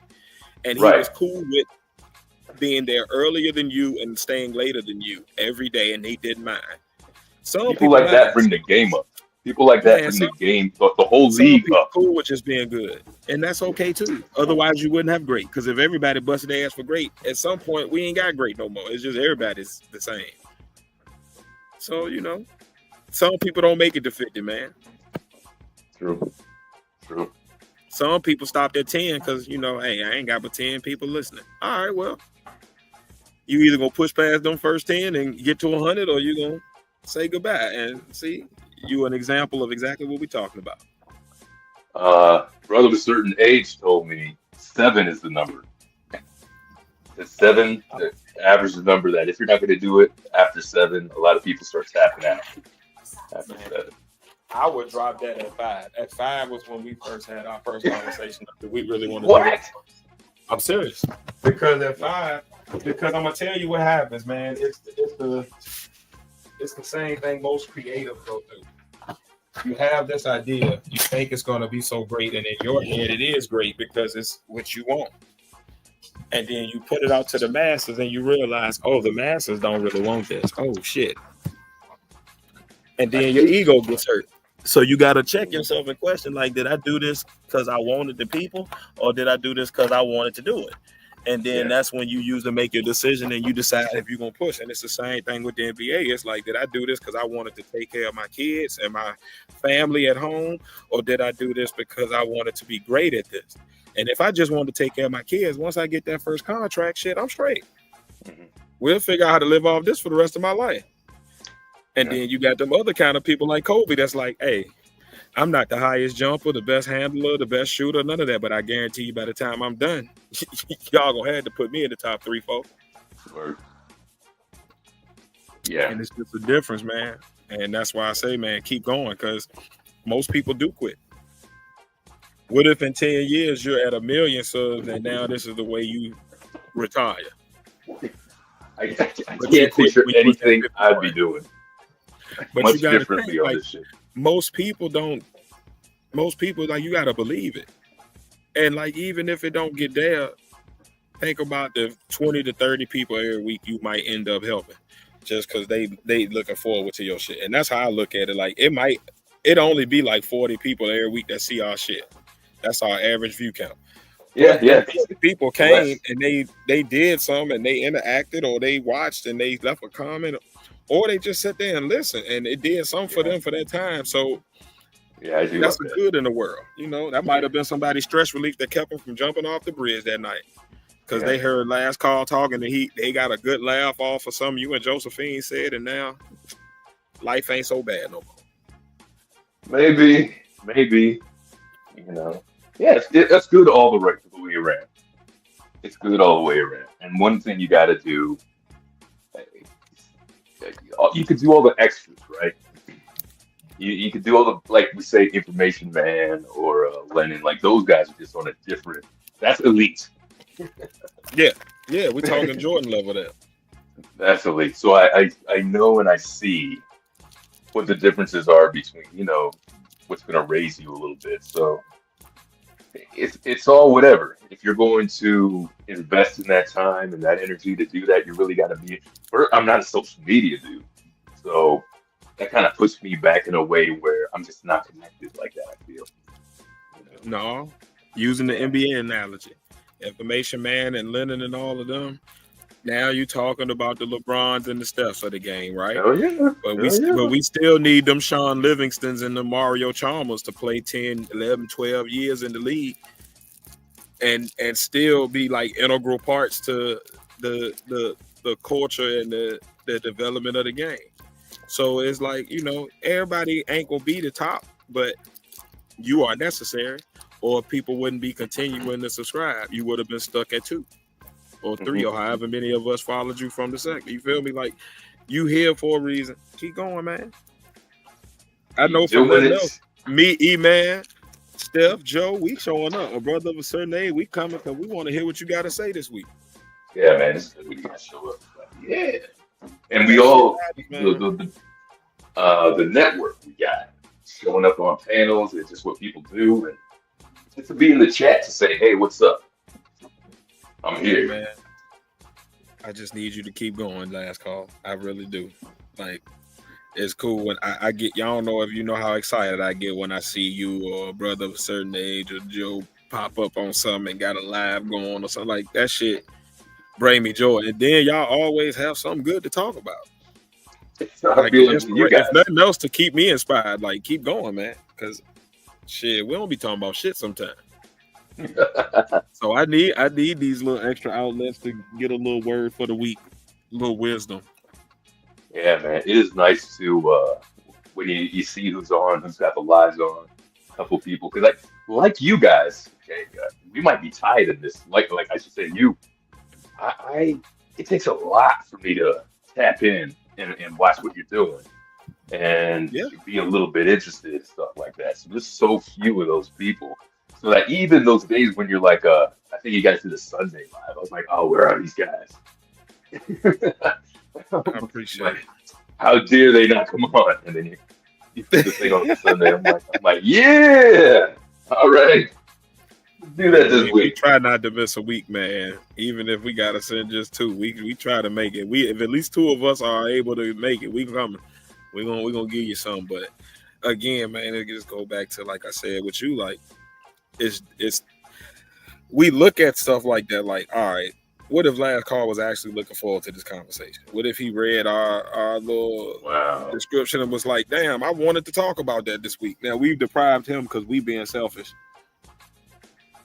That And I is, mean, and like I think that's something that's special about a small podcast. Is like I feel like I know all my people that show up. Like I know, like they're my people. It's like letting down a friend. You know, like even when I come over here, like I get concerned when I don't see Emmanuel in the chat. Like, but my boy, oh, what's going on? right. It's a community. It's like a Where's the weekly community family at? reunion. Yeah, like a weekly family reunion, and you get different vibes from different shows, but it's always a good time because I'm with my people, and I think that says a lot. Like, because you got big shows that don't build that type of community, so I don't know. It's something special about it. Good for us. Yes. No, don't get me wrong. I love that. I love that about this whole thing, man. And that's like a reason why I'm still trying to, last in the community because we have a community, Yes. So it's like, all right. So, before we got off the sports thing, I wanted I needed to know the information about, I forgot the name. Travis Hunter. Well, what's his news? Is he divorced or what? So he, from what I understand from, social media sources and shit. So I ain't gonna say but so much out of bounds. But it seems like his wife has filed for a divorce, but she's also having a baby. Is this Or her first? had a baby, one of the two. I think so. I think it's their first child together. So I don't know. Like a lot of times you might be hating each other, and then the baby come and y'all be like, let's try it, and things work out. So I don't know. He's not divorced yet though, but I do know that he has a baby on the way or that's here that just arrived, and that news dropped right after the news about her so-called filing for divorce. But from what I can understand, she's trying to basically take him for his entire rookie check. I mean, he didn't see that? I mean, I don't want to put it like that. I don't want to say it like that. He's a goofy. You got to understand, man. Okay. A lot of these kids are good kids. They've been immersed in sports their whole life, so their interaction with the opposite sex has been limited or has been sheltered. You then get to college and you the big man on campus. You meet this girl. Y'all take a liking to each other, but she don't even really take a liking to you at first. She got you driving her to parties where she freaking off, and then you driving. Chances are she's already been around too. She's got a name. Right. If you, so a lot of people tried to have this conversation with him on podcast when he was going around when he left Colorado, but he was like, "No, I love her. I'm pure," and you could tell he's just a good kid. That just his heart is in the right place. It's just he doesn't know enough. He don't got enough life experience and street smarts to understand a woman that is not have his best intentions. Right. At all. So you think just like he's gullible. He's dude. like, oh, this the first cute girl that liked me. I'm a kind of funny looking dude. I really just only known for sports. The first girl that was really fine that gave me a shot. I got her and I married her, and now I'm rich. So you can see the setup coming, and everybody did. But when you the goofy in that position, you don't see it. So it's nothing nobody can tell you. And it seems like to you, everybody just don't like her. They hating on her, and it almost makes you want to double down just to prove them wrong. So it's like they don't want me to be happy, dog. Yeah, I hope Dion get in his ear a little more and let him know. But he got hit with a gold digger, man. That's what I see. Wow. And I see her making good for a minute while this baby comes, just so she can now get child support added to this divorce settlement. So they're just the start of the career. It's not even like halfway through or at the end of the career. Like The the boy 80s ain't played athlete. his first regular season game. Yo, She ain't need to wait for him to get out the preseason. yo, Exactly. damn. Yeah. You put it like that, it's like, yo, 2 years of college and rats. a half of a preseason, and I'm already ready to get you for this rookie contract. And I mean the whole thing, because he ain't get but $40 million, and she's suing for from what I understand, she's suing for $40 million in divorce. Excuse me. Ain't That's cooked the ball, ain't kicked the ball, ain't tackled the person. so she's a like Brittany Renner, one of these type of chicks. Like that's a legit thing now. A young version of it, yes. Like she's his age, so she's young. But Oh, I heard she was a little when you watch the older. interviews and you watch with like maybe a year, but they in the same, like they both was in college together. That's how they met. They met on social media through while they was both in college and they were at the same school. And then she put him in the friend zone. And then that once she realized, oh, this nigga about to be big, now I'm boo. And Like that. yeah, she played him. I ain't gonna even lie. Like this one of them ones, like you see it coming from Wow. a mile away. Wow. What happened with Tyreek Hill? God damn. And What the fuck happened to who got around him? You got parents, brother, sister? From what I understand, he got a tight family. Like his dad and his mom are still together, I understand, and they, do family outings. Like he's a homebody kid. He be at the little family property and Dude. fishing and shit. Like he a little country kid. You can't Ain't really been say out of nothing certain areas. against Like good he don't puss. know a lot yet. That's all. Yeah, you can't say nothing against some good puss, man. That's what it is. Yeah, He just so got I can't even fault him. Right. 'Cause He's the when victim. you haven't had it and you finally because his heart seems to be in the right place. you were starving and you got filet mignon. In Right. terms like she's for the Well, streets or whatever, but you know what I'm saying. Filet mignon for him. 'Cause Right. when you look at her, she's an average Latina. Right. That's what I'm saying. For him. She's regular as fuck. But Right. for him, that's oh my God, this is the baddest chick I ever. And she won't Yes. me now. Oh Lord, Yes. I finally got it. So and he in love. You could tell he really loves her. It's not like I just think you look good. Like I really am in love with this girl. He a good kid, man. I hate to see a good kid go through it because he's a really good guy. He one of them guys that like I'd let you date my daughter and bring her. Yeah, you can date him. Really? He has that kind of reputation. Yeah, like he's a good kid. Before her, he like don't know really to date nobody at all. Like he was football, fishing, family. He do country shit, go hunting and shit. But he be like he stayed up under Dion and his family, his like later year, like his early years in college when he was at Jackson. Like he was up under them a lot. So he don't do nothing. I'm saying you didn't get no pimp training from Dion. Dion didn't say nothing. Man, but you gotta understand, like Dion is surrogate father for a few years. So I'm more focused on you being a good man and playing football well. And then this girl comes along and it's like, I can tell you, but at this point, you so in the clouds and head over heels. Who won't listen, man? I remember being that age, man. Yeah. You if you a goofy for a girl, man, it ain't nothing nobody can tell you. She be the biggest star on the campus, and you just, I love her though. She's so amazing.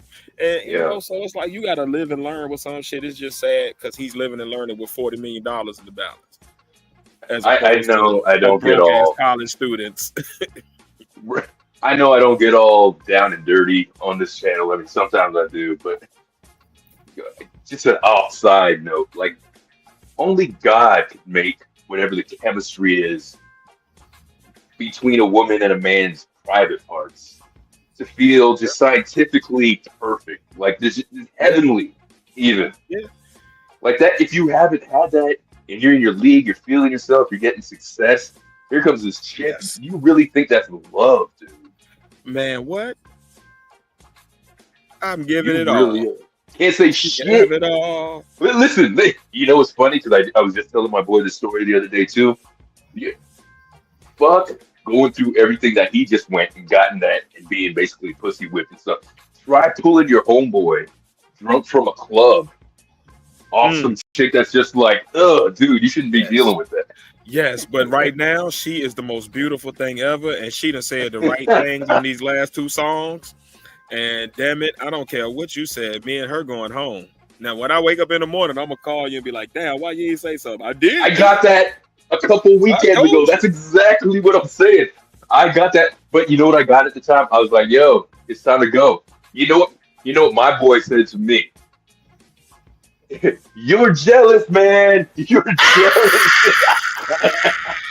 Yeah, he was gone. He was gone. I got the you're jealous, not in like a ugly way with it or anything. You know what I'm saying? But he was kind of joking. But he was Bugs Bunny.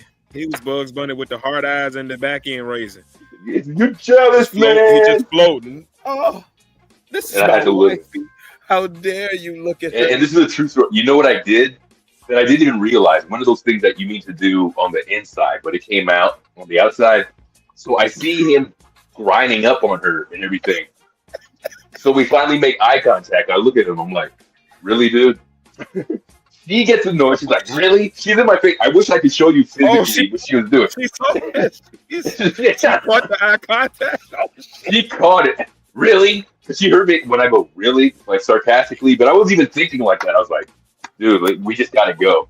But she just like, really? In my face, like, really? I was like, all right, relax. I didn't mean it like that. And then I was like, yo, we're backing up, whatever. He's like, you're jealous, man. I was like, trust me, I'm not. I promise I'm not. This is not something I would ever covet. I promise you. Shit. So after we drive him home, he drives an extra. He drove an extra 45 minutes to go out to see her, deal with her, and then did whatever he did. We end up running into her. We go out to brunch. Minutes for a dime piece. Listen, oh, dude, I've driven. We ended up meeting like the group the next day at a brunch thing at a function. She's there looking hideous. Like he was. My man's trying to hide behind plants. Like, yo, why didn't you tell me? I was like, I'm jealous, right? I'm jealous. Like, you told me I'm jealous for that. I'm like, he's right here. You earned this. No, you gonna step out here and get this roasted today, boy. No. Yeah, bro. You fought for this one. We tried. Let me tell you something. For women that don't know out there, women that don't know, post-nut clarity is real. Man, and some of y'all are ugly. I'm sorry. Real. Post-nut clarity can stop wars, probably. Yeah. The things you do. I feel like it's a lot of beheadings that happen because the king woke up and was like, "Who is thou monster in my bed?" Yeah. Like, you guys let me line up. Line up. Yo, the king wakes up, he's like, line him up, dog. I would never. Who does this betrayal? Wine? No, yo, heads are gonna roll. Like, no, you guys, I gotta have no witnesses from this event. You guys gotta. I gotta say this, and this is gonna make me the villain. So I get to be the villain on the 50. I'm about to say a 50 Cent comment right here. I'm gonna be honest with y'all women. Y'all outnumber us. So the odds of a lot of you ugly ones getting hit is going to happen. That don't make you cute. We still think you ugly. Wait! You're getting quiet, man. A lot of the wait, Tiz, you're giving away secrets here, man. No, I'm gonna tell it. I don't know if you're allowed, dude. You might be breaking bro code. Hey, look, man. I'm gonna tell y'all, man. If you get ghosted, man, it's cause you ugly. A nigga wised up when he realized what you really look like. The lights came on and shit got real. Okay. Hey. And that's all right. That don't make you a bad woman. It just means, look, you overplayed your hand. It's just like a nigga that got a woman that was out of his league that night. she probably gonna rob and Givens you from Boomerang and ain't gonna want to talk to you the next day. She gonna play you like you never, like nothing never happened. Like, Shut up and go on about your business. Be happy that you hit a home run in a stadium you won't supposed to get a hit in. at all. Well, otherwise, I'm Jumped just up telling these you, Special Olympics. some of y'all women be playing it like, well, I don't understand why people just won't be consistent. It's because you're ugly. If Dude, niggas it's keep social leaving media. you really quick and you don't have a reason, it's because you ugly. I'm gonna tell you the truth. I'm not gonna lie to you. You're ugly. Social media. You might have a 5, man, big and you shoes can of 8. you can be ugly with a banging body and get fucked like nothing. I'm talking about quick. But when them niggas see them teeth, they are not gonna show back up. Like, I know, dog. I know, I'm dog. sorry. Good day, ma'am. I don't mean this to be harsh to any woman out there, and I apologize. But this is only the thoughts and opinions of Tiz. But I will tell you, some of y'all ugly. God bless you. We gonna pray for you. ULGY. And you got no Yeah. alibi. And man, I'm telling you, and to my guys out there, listen to last call when he tell you, hey, really? That's not him trying to hate. That's him, hey, bro, trying to save you. I'm trying to save you out of this You're burning gonna be mad building. in the morning. You gonna be mad in the morning. I'm talking about you gonna do all that. What did he say? He drove 45 minutes. Good Lord. Extra minutes after we already made the drive. For some horrible ass. But the ass was good and it was available at the time. Women, don't get flattered. Clearly. We don't love you because we gonna tell you whatever we got to bust that nut. I'm gonna tell you that, especially once the shit get to throbbing. Hey, look, whatever we gotta say, we going home. Yeah. That don't mean you cute. Don't play yourself and get on Facebook or Instagram and be like, I'm a bad bitch and I got no bitch. You are still the horrible looking hully monster you was the day before. It's the social media, man. You just got plucked. You were a victim of circumstance, timing, and the nigga had too many Jose Cuervos or too many Casamigos. And he just was like, well, well, we here. And we in the parking lot. We in the parking lot.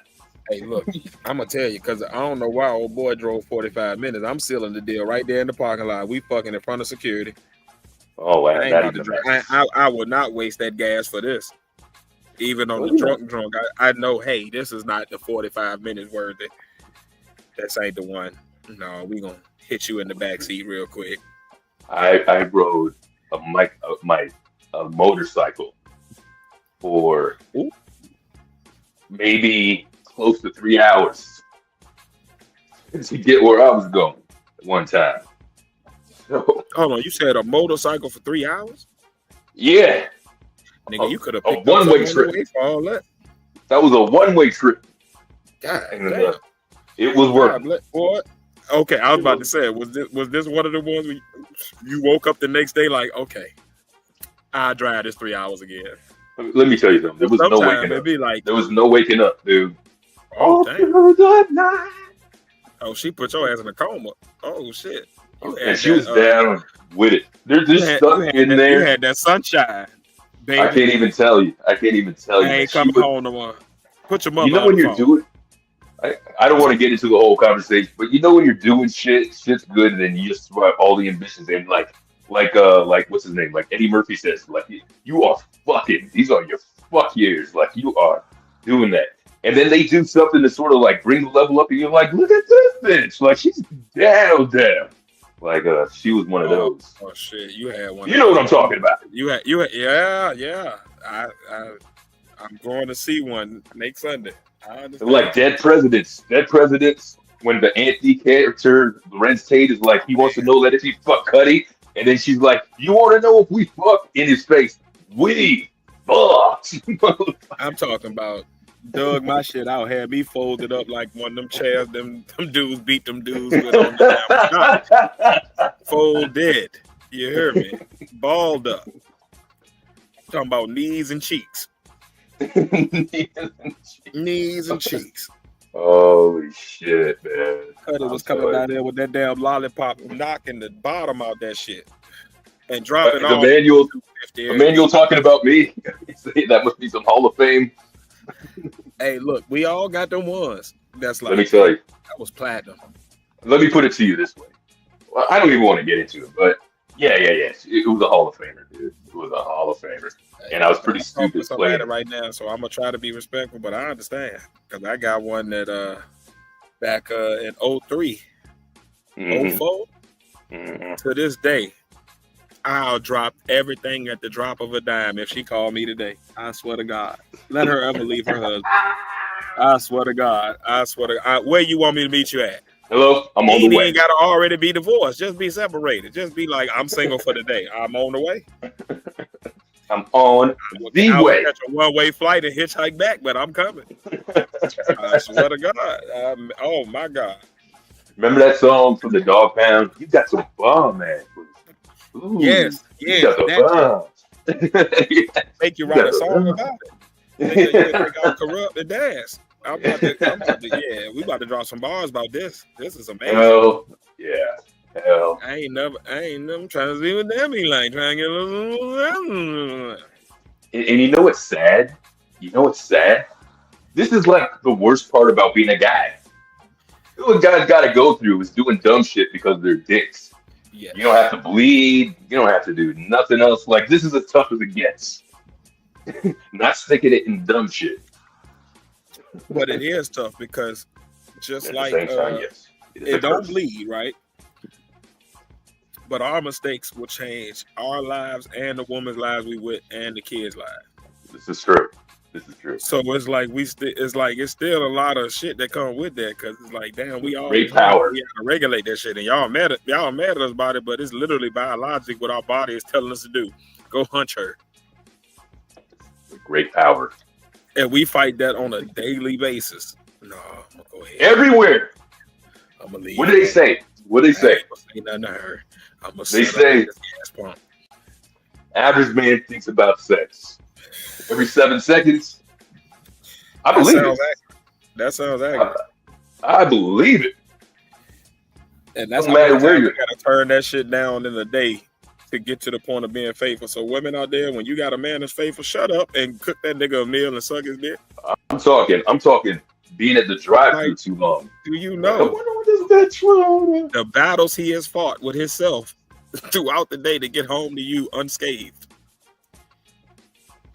You know what happened? Yo, God, I'm at the gym today, right?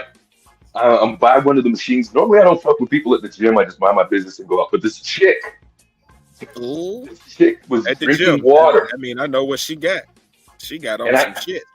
Let me tell you, man, I hate that. There should be a dress code for the gym. I can sound like a big F word right now, but I'm like, I'm here to work out, man. Anyway, this chick I'm gonna pull up on me on that row machine, and I'm gonna. This chick chokes on her water. She takes a swig of. Right. She takes a swig of her water and starts choking on it. So I let her choke for a little bit because I'm like, I'm not good. That sounded wrong.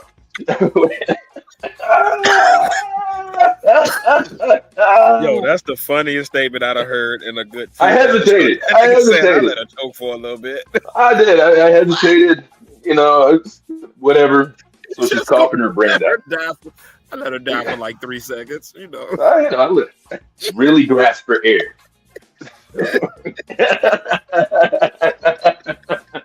Really, the eyeballs ball down. That's what I was going for.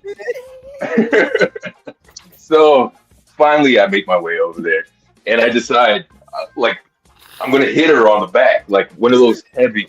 I'm CPR certified, by the way, and so if something's dislodged in there, whatever, you hit them first to make sure, right? Eventually, she was okay. Didn't have to do no Heimlich or nothing like that. But she looked very stunned. So I made a U-turn after making sure she's okay and everything. Went back to her. I was like, you're just in CPR.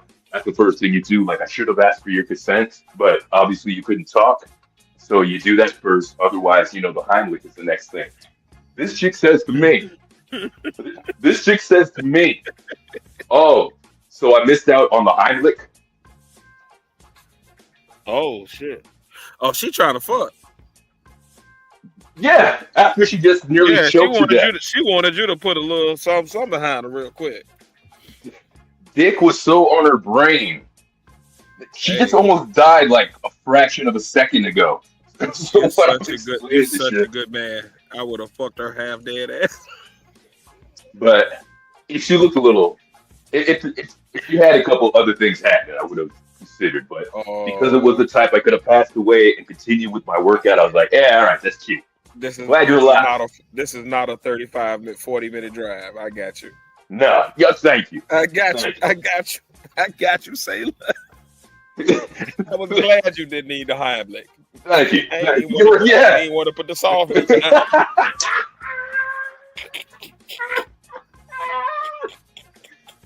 Oh shit. I ain't even want you to feel the salt, man. Just go ahead about your business, girl. I'm just I'm not you're trying to alive. be- God bless you. Go on. Catching you out. That's what I didn't want. I want to be her knight in shining armor, and then she feels like has a crazy obsession. Oh, Yeah. my hero. I mean, thanks for saving me. I'm like, I'm not thankful. Yo, she was about to be backing that shit up on you to die. Listen, if I wasn't about my workout, which I like, it's already hard enough to get to the gym. So I'm not trying to mess up my time for nobody, dude. Like, I'm already pissed that I'm there. So maybe if I was having a good gym day, I'd entertain. I'm always like, man, I just want to get in, get out, pause, I'm and like- then get the fuck on about my business. yeah, one of these, like, let me run, do my miles, probably smell funky from last night until I do my miles and hop in the shower, you know. I'm not a stinky I can gym dig it. dude, but you know what I'm saying. If you get up from like, No, I dig it. Yeah, even if you don't smell, just the being sweaty just feels disgusting. yeah. Let me get myself right. Let me get my life together. This is Yeah. not be my life. Oh my god, why? After you come home, you take your shower, you know, you have your coffee, you're like, all right, who's fucking with me today? But before you get there, you don't want to breathe nobody's direction, none of that shit. Please don't look at me right now, man. Oh god, this is not my best moment. Shirt sticking to you and shit. You look just soaked and Yeah. disheveled. You're like, as a matter of fact, I wore the shirt yesterday. All yesterday. Talking about fresh haircut. Hair just don't look right though, because I don't know what the hell happens during a workout, but that shit just throw your hair somewhere. Like, what?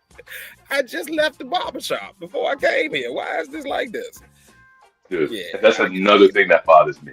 The amount these women put into going to the gym sickens me.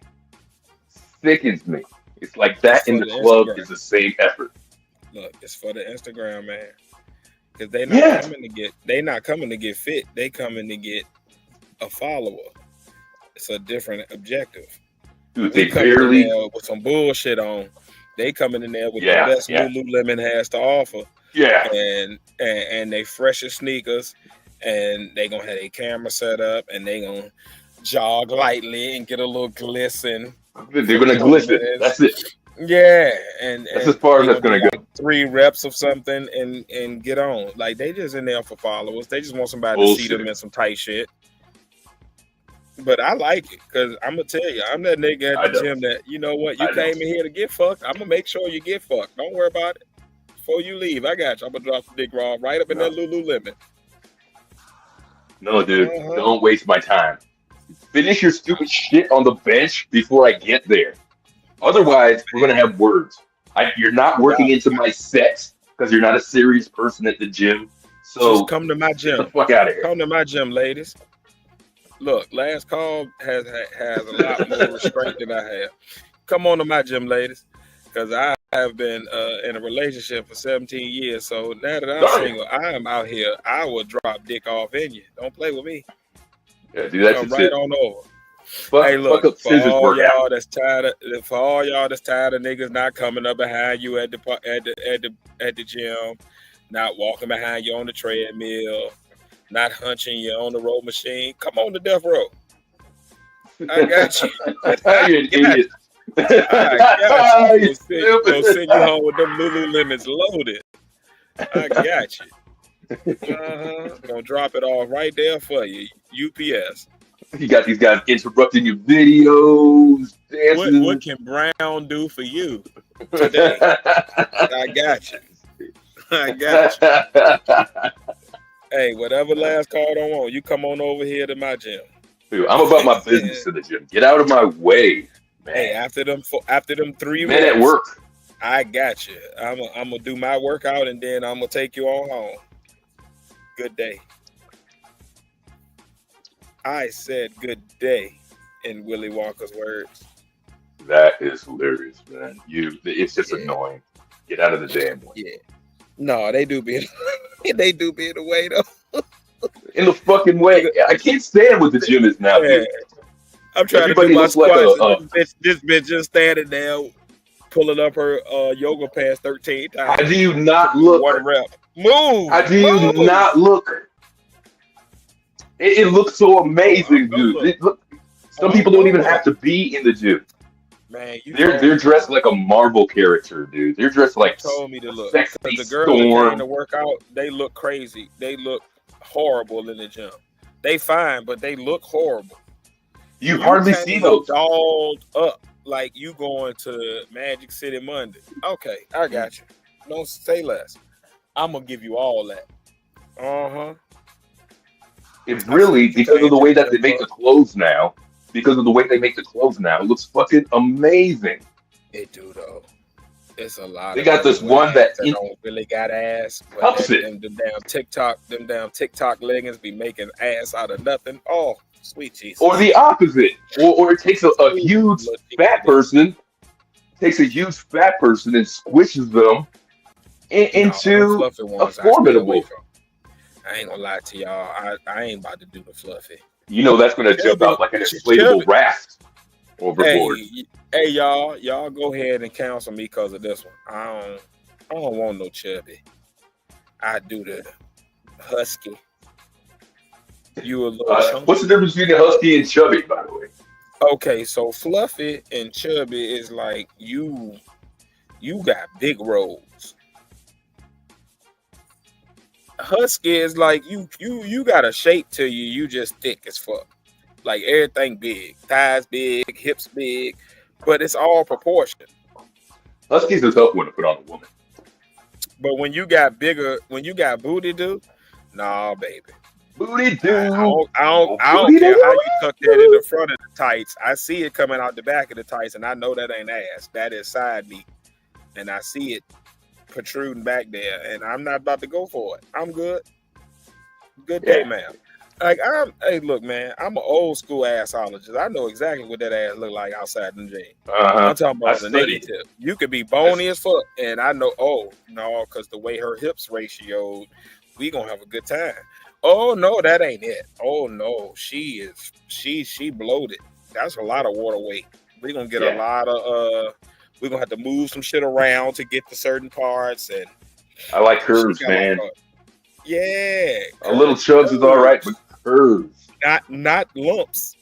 Curves. I don't think women be hearing that. Curves. You heard them. Not a lump. Yeah, people be trying to perpetrate shit. Hey, look, the only person that wanted pumps in the dumps was goddamn MC Hammer. Everybody else, we want some curves. Give me some smoothness. Don't give me that look like you got lumpy ice cream to roll down your side. These chicks, I'm done. That do the modeling. I'm doing that in quotes. They pose themselves in a certain position. They stick out certain things. They suck in this, and they look nothing like that. Nothing like that. Them and they look like a bad bag of laundry. Of all the lumps. You look like somebody threw you up against the wall 13 times to get the water out. Like you look like so. I work in food services. Right? I got one. You ever seen a bag of them rags and aprons at the end of the night? Like I used to work in that. I used to work in linen. Man, I'm about to smack you up against this wall to get this extra water out. If you don't get your bad built ass, you old bag of socks. You're not even the bag. You're the bag that fell on the floor because my hands were too full, and I'm kicking that bag. 100. Like, you look horrible, and you think you cute because you took 14 good pictures on Instagram. But I see you without the filter taking them with pictures. filters. Bam, stop it. Uh-huh. You can't Photoshop that because somebody gonna see you in real life, and you gonna be mad because they gonna be like, "What the fuck is that?" Oh, speaking of which, my bae on the phone right now. Hold on, I might have to go in a minute. But All right, cool. yeah. Like right now, what are you doing? Yo, look who's No, in the house. I got one of those Guess who's 40 back minute in the Jones house? on the line real quick. Yeah, the 40 minute. I might have to ride. All right, we might close it up in a little. Let me just say hi to all people. Hold Damn, on, is my that a brother of a opinion. certain What up? age? Oh, It is. shit, It bro. is. What Big up? Oh man, when did you guys start listening? Did you start listening when I hope you started listening when Tiz was starting. Not Yeah. the shit that I was talking look, about. I'm the devil on the other shoulder tonight. Mhm. Last call has been good all night. He's been A brother of an age, brother of a certain age said something the other day. So I dropped a video. I dropped it in my shorts. What song was it? I'll tell you right now. I'll tell you. No, it was in the video. I did the one about Ice Cube. Today was a good day. And a brother of a certain age shared his. I'm going to put it out here because he already wrote it. So, it was no secret. I don't want to break dude code like you broke dude code earlier. So I like what a brother of a certain age, him and his boy had a code back in the day that when they went out and got lucky, if you will, with a female, they would ask each other how it was the next day. And their code was the Lakers beat the Supersonics. Because of the line that comes after that. Right? Hey, so that was his code word. Sometimes it be that. Hey, look, man, I'm gonna tell you. On this one on the line right now, man, the Lakers gonna beat the Supersonics. I'm gonna tell you that. Yo, that's I ain't played the game yet. I ain't even made it to the finals, but I'm gonna tell you right now, man, the Lakers up. You got money on the Lakers. Look, the Lakers up 3-0 right now. I'm trying to tell you, boy. I'm trying to tell you, boy. Man, for a triple double today. Oh shit, this is wild. You hear me? I'm going for a triple double, no HIV. Oh shit. Did you hear that? You came here on the Chubby versus Husky. We have very hypothetical debates, very, very top tier debates on this channel. Hey, look, man. I'm gonna tell you, man. It be some chunky monkeys, man. Be trying to pull their weight like they bad. Like, stop that. Wait shit. a minute. Get your ugly ass home. I don't give a damn. No, you can't say it. You can't say it. Man, they don't get their fluff ass on. Look, man, you bad built. If you bad built out here, understand a nigga fuck because he ain't had no other option. You was the only thing open, and Waffle House had closed. Because the nigga still gonna get a sandwich before they get some bullshit. So you gotta understand where your position is. Like that is a wide net. I think it's because there's so many women. They don't realize how much they outnumber us, so they think that they all bad. No, bad bitches is like NBA players. It's 1% of y'all, and then there's some good looking women, and it's like the next 30%. And then after that, you get to the just fuck shit. And most of y'all fuck shit is getting fucked. And y'all be mad because y'all can't play the position of a Krishan Rock. Krishan Rock cute. Okay? Well, 1-2, she better than most of y'all out there. She gonna get a nigga that got some money. You ain't. This is true. You look like the girl Drewski wiped up at the end of his little. Oh shit! Who won that, by the way? Horrible. Who won that? Your family tell you look horrible, and you still out here trying to get somebody. Go home. Get your funky, fluffy ass on. No, fluffy ain't with a shape. See, you talking about thick. Fluffy's like amazing. Thick is amazing. I will take a big girl that is just thick. Like she's thick is good. And her waist and stomach ratio is equal to her ass and thigh ratio. That's very good. Deal with that look. Hey man, I will lift that fupa up and eat all of God's goodness. And then you got Fluffy. that shit be lumped on. Like, have y'all ever been to Golden Corral and got the soft serve ice cream? I got this one. That I got shit- this one. It don't fall in a circle. It fall like on the side of your cup, and it be just like lumpy. Man, I got another one. I got another one. Golden Corral. Fluffy is like between your hands and where your arm starts is only a crease. Ooh. It's a crease. That's fluffy. You know what I'm talking about? Yeah. When they're sectioned off by Yes. creases. Yes. Yes. When it's like layers of upper arm meat hanging down onto the forearm, Fluffy. you fluff it. That is not cute. It's the loose meat. Pause. It's the meat that has no purpose. Like, why are you here? Like, because on the thick girl, I see why the fat is there. It's to make Yes. your stomach is a little fluffy. Don't get me wrong, your stomach is big, but your butt is huge. Your thighs are amazing. Your like everything looks like you were built to be this size. Fluffy is when you look like you were supposed to be like 110 pounds and you just overweight. Floating. It's like Or shit see. laying on shit that don't look right. Like you got a flat ass and all your hips is rolled down past your ass. Yes. Yes. What is that? Unnecessary. Yeah, it's like floppy meat. Like Ugh. it be just loop in like a half empty water bed. Yeah, those aren't curves. That's not what curves are. It's just bubbles. Not you cannot even bubble. It's not. You know what the funny What is it? part is? We sitting over here trying to be politically correct and name what fluffy is, but them fluffy bitches know exactly who they are. They be sitting in the house looking at themselves in the mirror like, I wish I could be thick. You are not. I don't care what them TikTok leggings told you today. You are Yeah. not. Because when you take them off, that shit roll down different than the thick girl. The thick girl, that shit rolled down and it looked like, oh, it's the same shape down there. It's just big. It Yes. inflates. Inflates. Now the stomach might inflate with it. I don't want people to think that the Sometimes stomach that's part of it. disqualifies you. Part of it. Sometimes the stomach balance you out. It keep you from like tipping over the wrong way. So like all your shit stay lined up.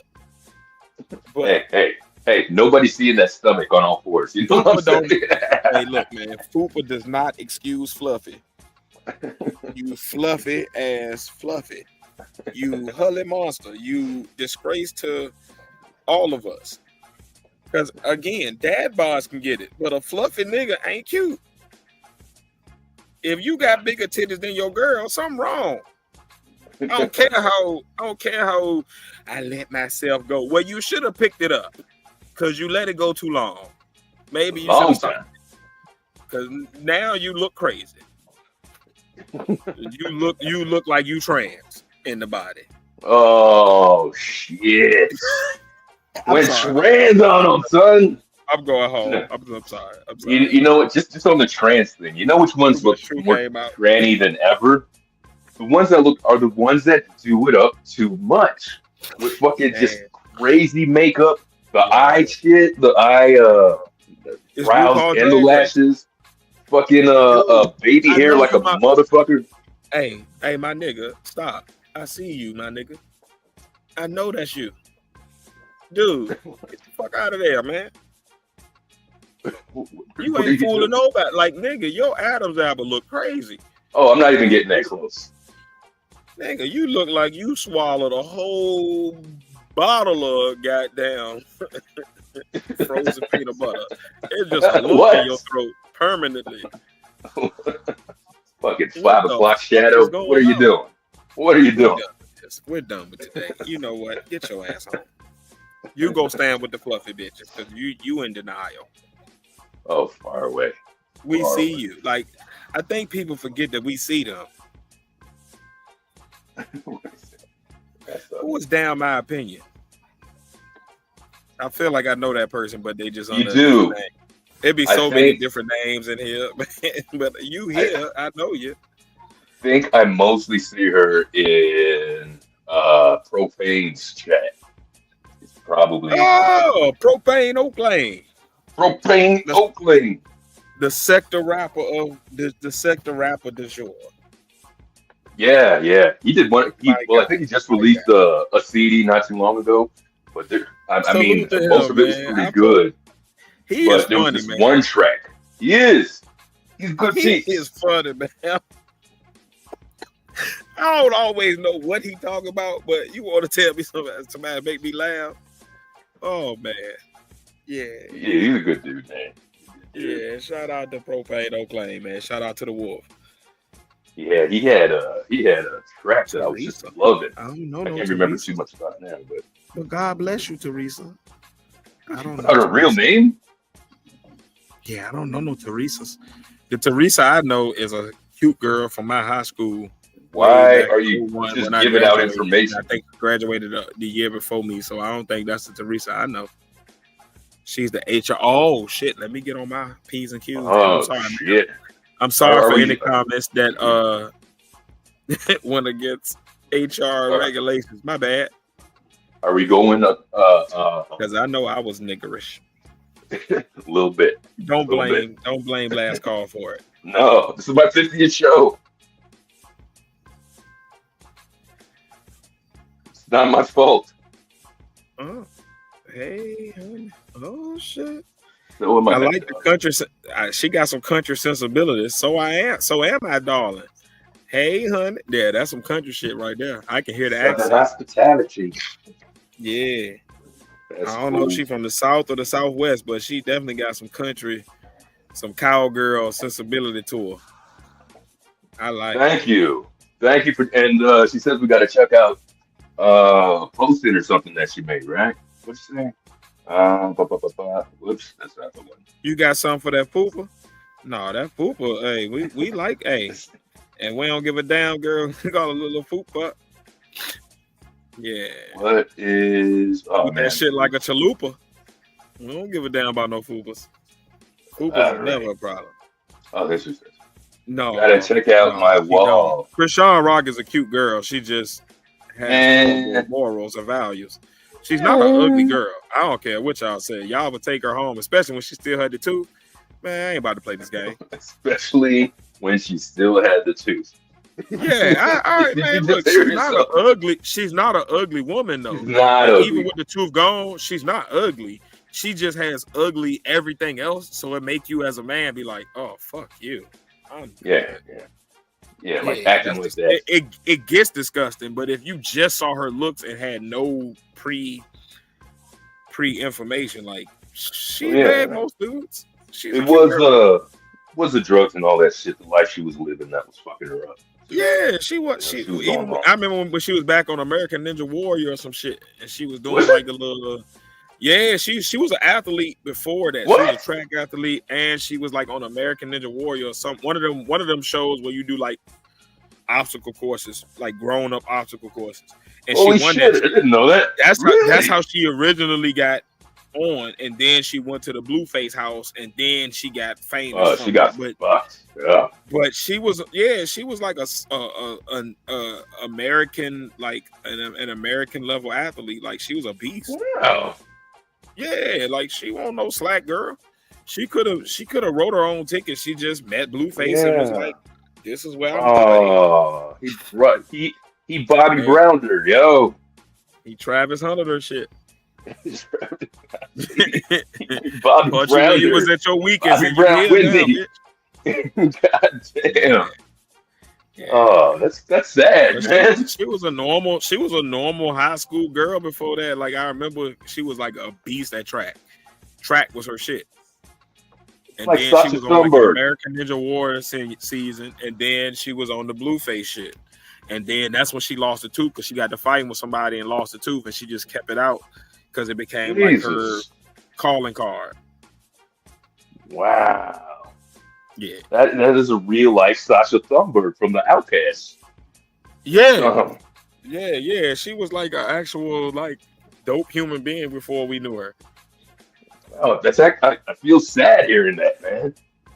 Hey, a brother of a certain age, browse up because the link I had to find it. It was up. It was like at the top of the shit. What are you talking about? I think brother trying to join. Oh, Let me. Sorry, man. Normally I pin it. Kind of being. I was wondering why he didn't even step up yet. He was going to be chilling over there. Give me a second. Hey man, Fupas is good. Fupas is good. I want y'all ladies to know. Don't be discouraged by damn your that. opinion. Yeah. You Come can on, have come a on. beautiful. You can have a Fupa and a nigga will lift that up every night and eat the nectar from the gods. Don't nobody Oh, care Lord. about the Fupa. It's how you're proportioned and how your body is overall shaped that will attract a man. That's why apple body broads can get a man, because it's your hip ratio to your ass ratio, and we'll roll with the rest. Especially if you got a personality to go with it and you like actually treat us well and we like being around. Oh shit. There's a lot of women that other women think are ugly, but men think are fucking amazing because their body is great. They talk nice to us. They treat us well. We don't give a fuck Your about ability what to be y'all care cool. about. Yeah, like how much you know what the dopest shit is? When you can bring your girl around your niggas, and it be like one big family, and it don't be no crazy shit from your niggas. You've hit that sweet spot of just, oh, that's a great woman. Yeah. Like Do we this. winning. Mhm. Yeah. What up, people? What up? Ladies first. Hello, honey bunny. Hello, let's talk. Yeah. And the gentleman here, how are you? I'm Teresa. Very nice to meet you, man. Nice to meet And you. you Thank are? you for. Oh, go for it. The young man who, who are you, young man? Ooh, young man, I like Yeah, I that. would say young I'll man. answer first. I'll be the What you young talking- man. I'll be the what you young talking man. That's it. Yeah, I stepped aside for that one. I'll let y'all hold it, step aside for this. She talking to me. Well, I am a brother of a certain age. Since you said young man. Yeah. Well, I know who y'all two are. I know y'all names, but I don't know the young man that who I'm talking to. He give me everything but his name. You keep calling me a young man. My name is Ted. Okay, well, young From man. the Partners Podcast. Not that I'm young. on the last call in brother of a certain age's friends, and they are also two members of my own podcast as well. Well, I hope to make your acquaintance again, sir. Nice to meet you, and I'm Amen. sure you'll be calling me friend soon. Oh, come on, friend. All right, now. That's how I'm rolling, honey. I'm gonna keep it positive. You gonna like me till you don't. I like it. That's what we do. I like it. That's what we Big do respect. here, man. Big respect. I love it. And thank you for visiting me, man. Definitely appreciate you doing that. Thank you. Oh, absolutely. I vibe where the vibe is. So, as you may know, I come in, I say hello, and then I get down so I can enjoy it. But I love this conversation when y'all was talking about the Fupas and Fluffy. It just tickled me. So, I need y'all to go ahead and check out those two videos that I put up, especially for you two. Actually, you three. The young man is the Fupa for you, darling. Oh boy, hey, man, I like Fupas, man. Hey, I'm gonna tell you, man. Hey, it be some Well, you good gonna really pussy like on this Fupa. one. I'm gonna tell you that now. Can you show that Dude, now my so they friend. can see it? I might need somebody on their computers. I switched over to my phone. Okay. On my computer, but I don't see the link she talking about. If you go to my wall, brother, you could do it. Yeah, let me get that. Okay, well, I appreciate it. Y'all enjoy that. I'm gonna hop back down in the chat and do what I need to do, and I'm gonna enjoy the conversations. Well, Please thank let you, me see- thank you, thank Please you. let me see your Fupa shaking. Glad to have you. Which Oh, one? Glad to have you. Which one? Which video though? Both of them are for you guys. Both of them are for you guys with love. Oh shit! Amen. Hey. All right, darlings. Right now. Again, nice to Last meet you, call and after brother. dark. And brother, you know I adore you, darling, and you know I love you. It's family. That's Love family you right too, there. man. That's all right. All right, darling.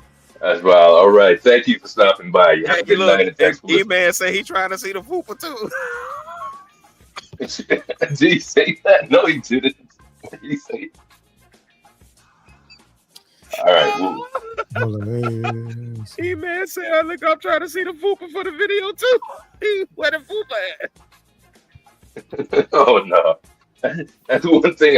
Where the fupa at? Why are we looking Hey, this yo, up? You guys this are gonna is get the me best banned. live ever, yo. This is the This best is live like ever. I swear to God. Isn't a fupa like the ass in the front? Nah, it's this. It's a fat upper pussy area. Yeah, no. What if- Yeah. It Women contributes call to it that. acid. Some women It have a contributes to the acid. big fupa. But most women have a fupa because most women have like some type of residuals from having kids. So you expect a little something in the front, a little pouch, little kangaroo pouch. True. You know, Could you see? Could you see? some or- mama had to push Yeah. up before I get to the little man in the boat. Yeah, I see it now. All right, go ahead. I guess I'll play it. Let me know when to play it. Ooh,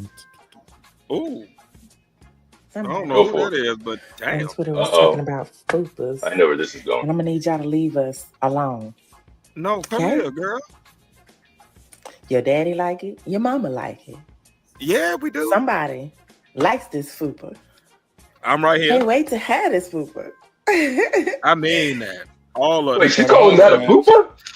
Good Lord. Sweet Hold up. Jesus, girl. Let- Let me. This is Yes, for ma'am. educational purposes Yes, only. I ma'am. just want to pause. Oh, it it for a ain't. second. I'm Fair dumb use. as hell right Fair now. use. I know where my blood went to. Ain't no intellectual conversation coming after that. Hey, yes, man. Nothing. You can bring all that fupa for the win. In the- Now, hold on for a second. Hold on. Now, if that's considered a fupa, that's nothing. No, That's what it no ain't. That's fupa. what but that is the fupa. Because when you get past that, that's when you get the fluffage. Because then, Well, now obviously, your but fupa is covering the goodness. she's not a bad fupa. That's not bad. That's not extreme, dude. Yeah, there's no. Very Proud of acceptable. her. Yeah, there's no want it. lifting. There's no lifting right now. It's just, you know what I'm saying, just forehead resting, no lifting. All right. Yeah, okay. I hear what you're saying. It definitely You does. have to take a closer look. I want it. Likes this fupa. Good fupa. Somebody likes this fupa. Somebody likes this fupa. Somebody likes this fupa. Somebody likes this fupa. Somebody. Can't wait to have this fupa. Go. Big poopa. Big poopa. Big poopa. Big poopa. All right, so I'm not sure. Like, how often am I supposed to be pausing this shit? This your channel. I don't want to. Just go to the end. Go to the end, dude. We're already in there.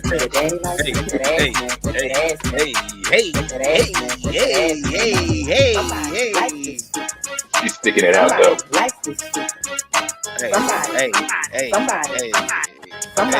I heard Emmanuel Briggs. She could get it. Like that was a good looking woman. Like we like those type of people. All right, hold on. I'm gonna send y'all a picture of the bad food, but hold on, because now I feel like I gotta represent the All right. We got it. All right. Hold on. I mean, that's nothing. That's nothing at all, man. No, So- that looks good. That little pouch that came from, she had 3 kids, and that's Yeah, that was okay. nothing. No. We take that. We I take barely that. call that a fupa. I barely label that a fupa. Yeah, you just resting your head on that. There's no lift in there. You just putting your No foot heavy lift. What? and going to work. What? Man, you know what that is right there? That ain't nothing but a forehead rest when you eating it.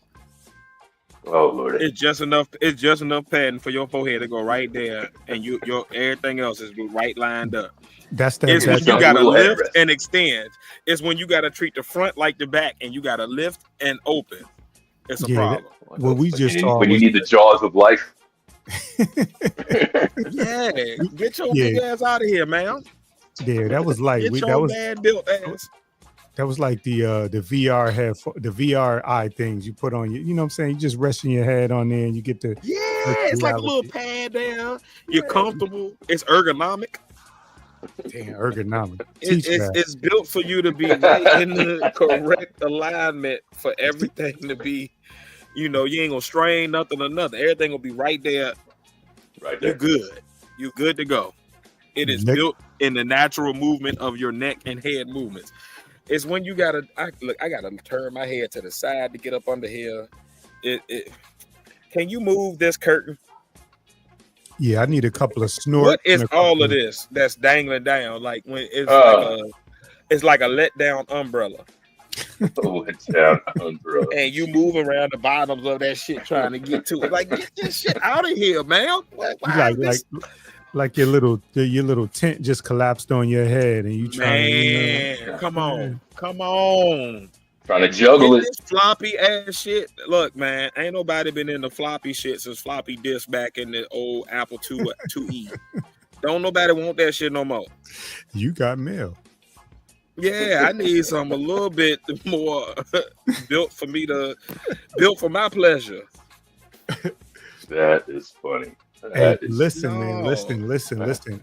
I just came because it's your 50th show, and listen, you don't. And as far as YouTube, I've only done 30 live streams, Damn. so you doing 50.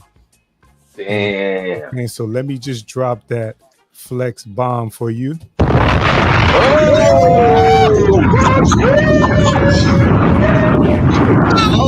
Yo, Go. it's the dirt. 50. Beautiful. You do your thing. You show up every week. You consistent.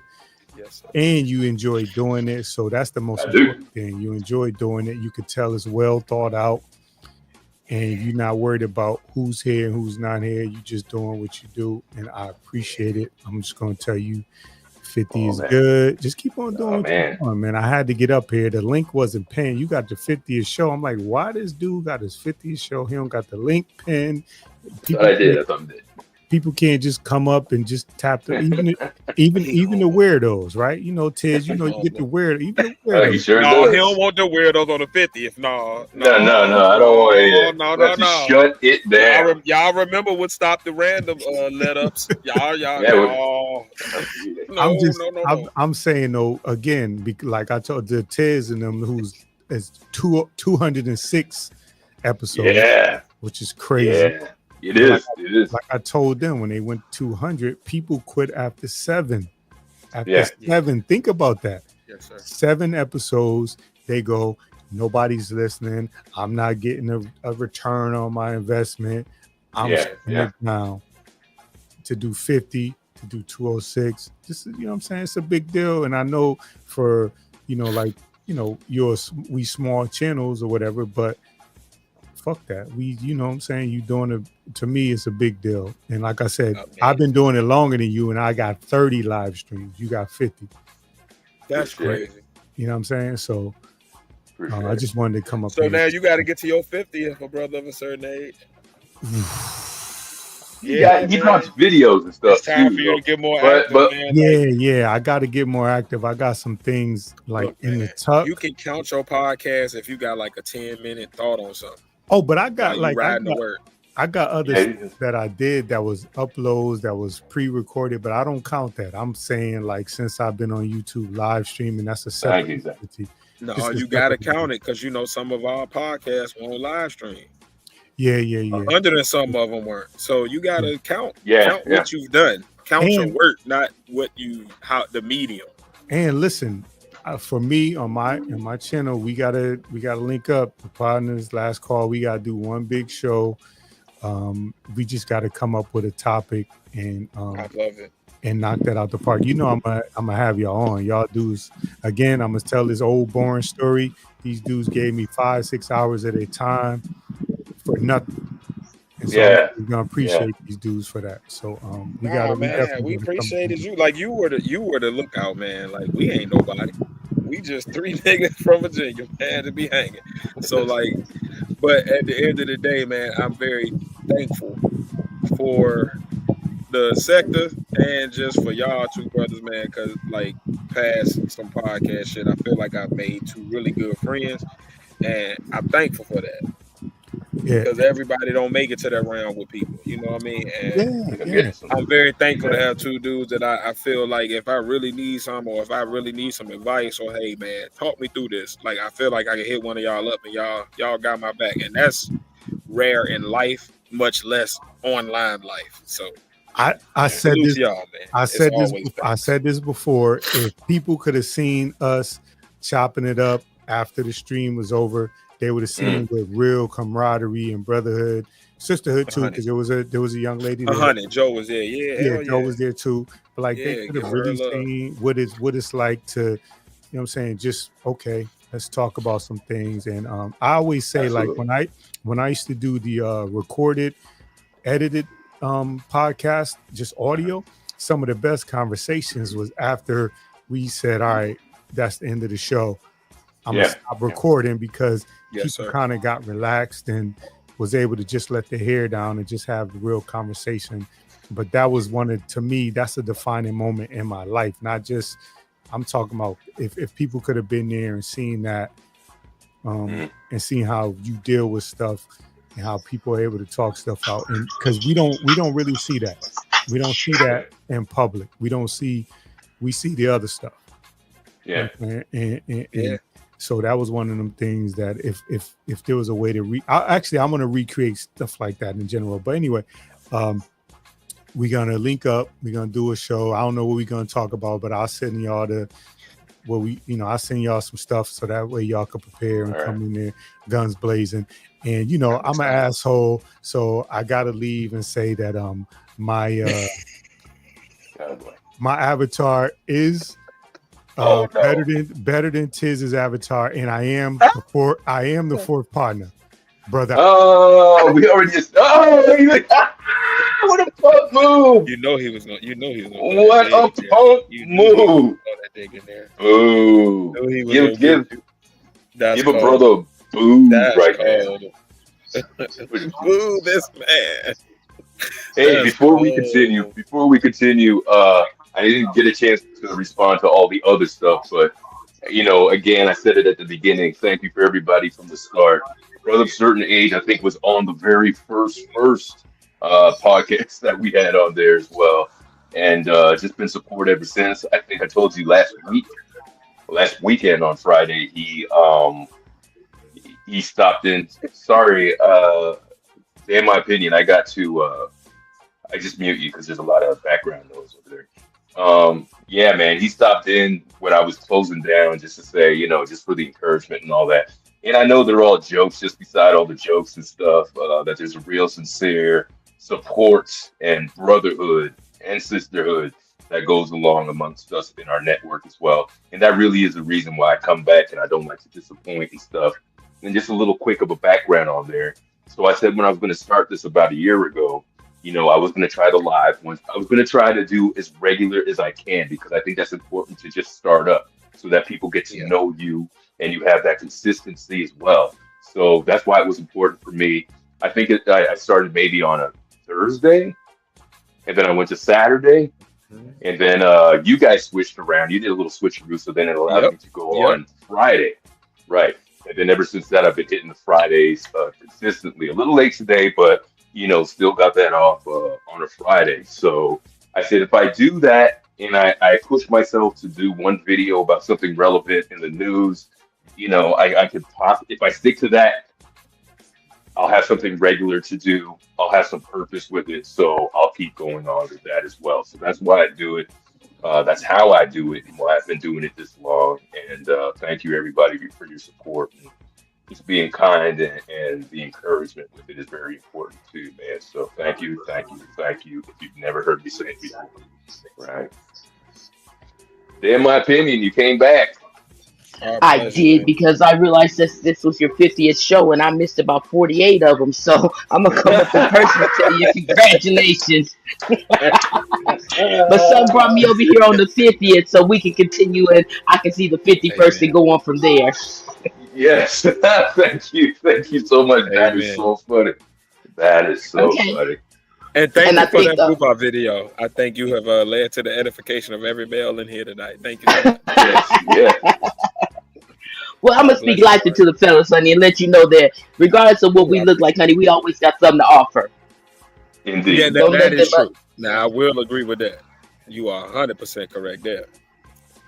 That is, and I think y'all gonna rub off on me, so I'm gonna learn a little bit more. So it's gonna improve my relationship with my husband, getting a different perspective from the gentler side. Sometimes, because sometimes, as women, we're so aggressive that we forget our softness when we're trying to make a point. So I appreciate this. Same for us, You will man. get the most authentic Amen. experiences and information from us. And I'm talking, we're no Einsteins or anything like that, but we're well lived. We got good perspective. Hmm. We don't even necessarily always share the same perspective. So even with that, we've had some great conversations just between brothers, between other people. One person that started co-hosting with me is Josephine. Josephine, the Hmm. Chavez. So when she's on, we have a Love my lot of these brother, sister. conversations too. Right. So we have those conversations on live, and even sometimes when we shut it down, we talk for like an hour or two, just about some regular shit too. So I think the best thing about that is we have information. We are our own community. There's no egos with the ones that I deal with, at least. It's Hmm. just people that share a likeness, who want to be enlightened, and share some of that information amongst each other. So some things get very stupid and silly, like tonight. Some things get very emotional. We've had very emotional nights, and some very things where we speak about academics and authors and stuff as well. So we even watched on this channel. We did the Central Park 5 documentary one night. Oh, okay, So okay. so Well, I'm we gonna have to go switch it back up a and check little out bit. some things. I think you should. It's worth it. I don't remember what number that was, but there's always been a little bit of something in there where you can learn off of and have some great conversations after that too. So we try to do it all here. Not too highbrow, not too lowbrow, just right. I Well, want to honey, you say know me. Central I'm gonna Park be maybe nosy. 40 I'm or gonna be 41 or okay. something, early 40s. Well, you know my Probably. nosy self. I'm gonna find it, and I'm gonna find what's outside. With you already know. You've known of me long enough, but we're just now starting to get to know each other. But we've known of each other for what years now, Yeah. I guess. Oh yeah, So yeah. Wow, oh, yeah, wow. I'm so so glad you stopped over. yeah, And you know so what? now just go ahead. While I'm talking about a couple of my favorites within the 50, I also did one on Lord Jamar when he did that whole Okay. flat Earth thing. So I went over that video with Godfrey. I think that's number 28 or something like that. These guys were on here. Brother of Certain Age has been on. We had Tiz that's been on here. These guys are part of the show, so they could dial in anytime. Some of the conversations that we have in here. Information Man came by and Yes. he I'm spoke familiar about with him. Umar. Right, a few times too. So we get into some good stuff here, and I really like that environment. If you're about your Well, grown self over here, my energy and found some new energy, honey. So I got some more love to pour into and get some more love poured into me. So what that's I'm what happens talking when you get to about. them 50s. That's what happens when you get to them 50s. You know, What up? and you on your Yeah, 50th show. So here keep we bringing go. that beautiful Fupa girl. Yes, Lord. Yes, Lord. Absolutely, absolutely. All right, my darlings, it's after 12 here, so I'm gonna go Yeah, on and get yeah. ready to be nosy someplace else while I'm cuddled up next to mama. So All right. y'all, Yeah. Tell y'all him have lift a that Fupa up wonderful. tonight. Thank you. He And ain't we got will that much see in you it, honey, but he around. got it. Shout out to the king. Thank you, Yes. darlings. All right, well, Yes. y'all keep on going, and I will see you another time. I'll see you somewheres. Indeed. And I'm Indeed. See you gonna, around. I'm gonna tell you already. See, I couldn't even wait to get it out. I adores you too, also. Let's go. Oh. Oh. All right, Not the Much darlings. love. second last Much call in. love. Thank All you. right. Thank you. Second last call in. I don't know. What I do you? think I had to get at the Joe. What? I And didn't get that. I would like to be selfish, but I ain't gonna even argue with your brother. Certainly, I think that's Joe. She been on more than anybody. Second. Oh, wait. She's been built into the show more than anybody. Everybody done been up here, but You're not gonna. part of the You're not show. gonna try to proclaim for and then go to my show and then proclaim your position. Who is it? Who's Mr. Monopoly over He here? tried it. He tried it. But I ain't He's trying to do a hostile takeover. Hey, when it comes to the last call show, I gotta give all love and reverence to either Emmanuel Briggs or Josephine because they are the most consistent and Yeah, they got it. Emmanuel Briggs for sure. And I want to do it, but I gotta let them. Yeah, Do you know that both those guys, Emmanuel and Josephine? So before I even made a podcast, I used to do some mixes and stuff online, some live mixes and shit. They came on back then. Oh yeah, There's a they lot the to say. originals What's then. up? So we gotta, Yeah. that's the mother and father of the pod. Yeah. There's nothing we can do with that damn shit. Joe And Schmo. you know, I'm selfish and I like to argue, but I ain't gonna argue that. Hey, the episodes I have to catch on replay, they part of the show, so I gotta get to it. Yeah. I gotta And I get to think it. I gotta get to it. I just really, I think at one time, I kind of did the same thing with you guys in the earlier days. Of course, it was easier because you guys barely even had 100 shows back then, and I was in half of them. So I was like, let me go back once in a while and check out some of the shows. Yeah. You might as well be a part. Come on. Yeah. And A brother of a certain age. Welcome it, man. Please. If we fuck with you enough to have you on more than once, that means the first time went really well. Come on back. Please. I think it You did. are now. I think it just connected. We were like family, man. As soon as we, It just wasn't clicked. hard. It wasn't Just difficult. It clicked. wasn't it was like, oh, he don't agree, but I like this. He talking Oh, some that good was shit. right. We need to I do came it next in. week. I came in disagreeing. Man, I That's knew exactly right. I knew you from the chats as just the avatar and the chats. Yeah. And I remember the first time you came in, I think you either disagreed with me or Pat. It was one of us two. Uh-huh. But the way you disagreed, I was like, oh, he fit with us. Like he get it. He get it. He could just be himself. And, like, this works. And it was a different vibe because, like, I'm a ghetto intellectual. And then you got Face that is his own type of, but like to have somebody that's coming in from a strictly analytical, like that's a different vibe. We don't have that. Oh shit! He done brought some new shit. Yeah, let's keep him. And then I felt very comfortable. Was automatic from the interview. It was like, oh, this. All right, so we got the dynamic now. One of us missing, we know who to pull up. You gotta love that, man. Got to love that. And I appreciate y'all. I have learned more from my brothers online than I have probably learned in 10 years before that. Because for 10 years before that, I was often the smartest person in the room. And it feels good to not be anymore. It feels good to be with equals or betters and to be learning on a weekly basis. And I appreciate y'all for it. E-Man, you in that same mix too. Even definitely, man. We're like Voltron. I learn a lot from reading what you be typing, my boy. Like, and it's a beautiful thing as a man to say that. Like, we don't always surround ourselves with the right people that can make us better. And I feel like in the past few years of doing this podcast shit, that's what has been happening. I'm getting more men around me that can teach me better how to be a man than I know. Absolutely. And you know, just a thing with Manuel too, and what you're saying there. Manuel's never been on the panel. But he makes his presence felt. His personality, nothing wishy-washy about what he says. If we're talking about some serious shit, and you know, he'll take his time and post his statement up there and add to the conversation just like he's up there talking. So his personality fits in, and he's able to assert his points right in stride with everything. All the jokes. There's been time where I'm explaining something and he types down there like with precision, like this is what you mean. like for the people in the back that can't understand. Let me break it down for y'all too. I got you. I'm gonna give you the translation. He like your anger translator, Luther. But he's like your translator for like the layman. If you new to this podcast, this is what he's saying to y'all. We all get it, but I know you might be missing it. I got you. And sometimes he just adds some random like anecdote or like an experience or something that he's learned that is like, oh, okay, that adds better context to the overall. I get it better now.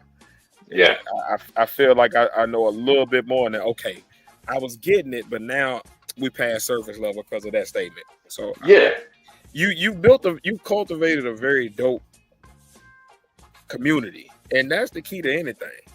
I guess so. You have people that work together well and are happy to be together, and you are the center of that because we all here because of you.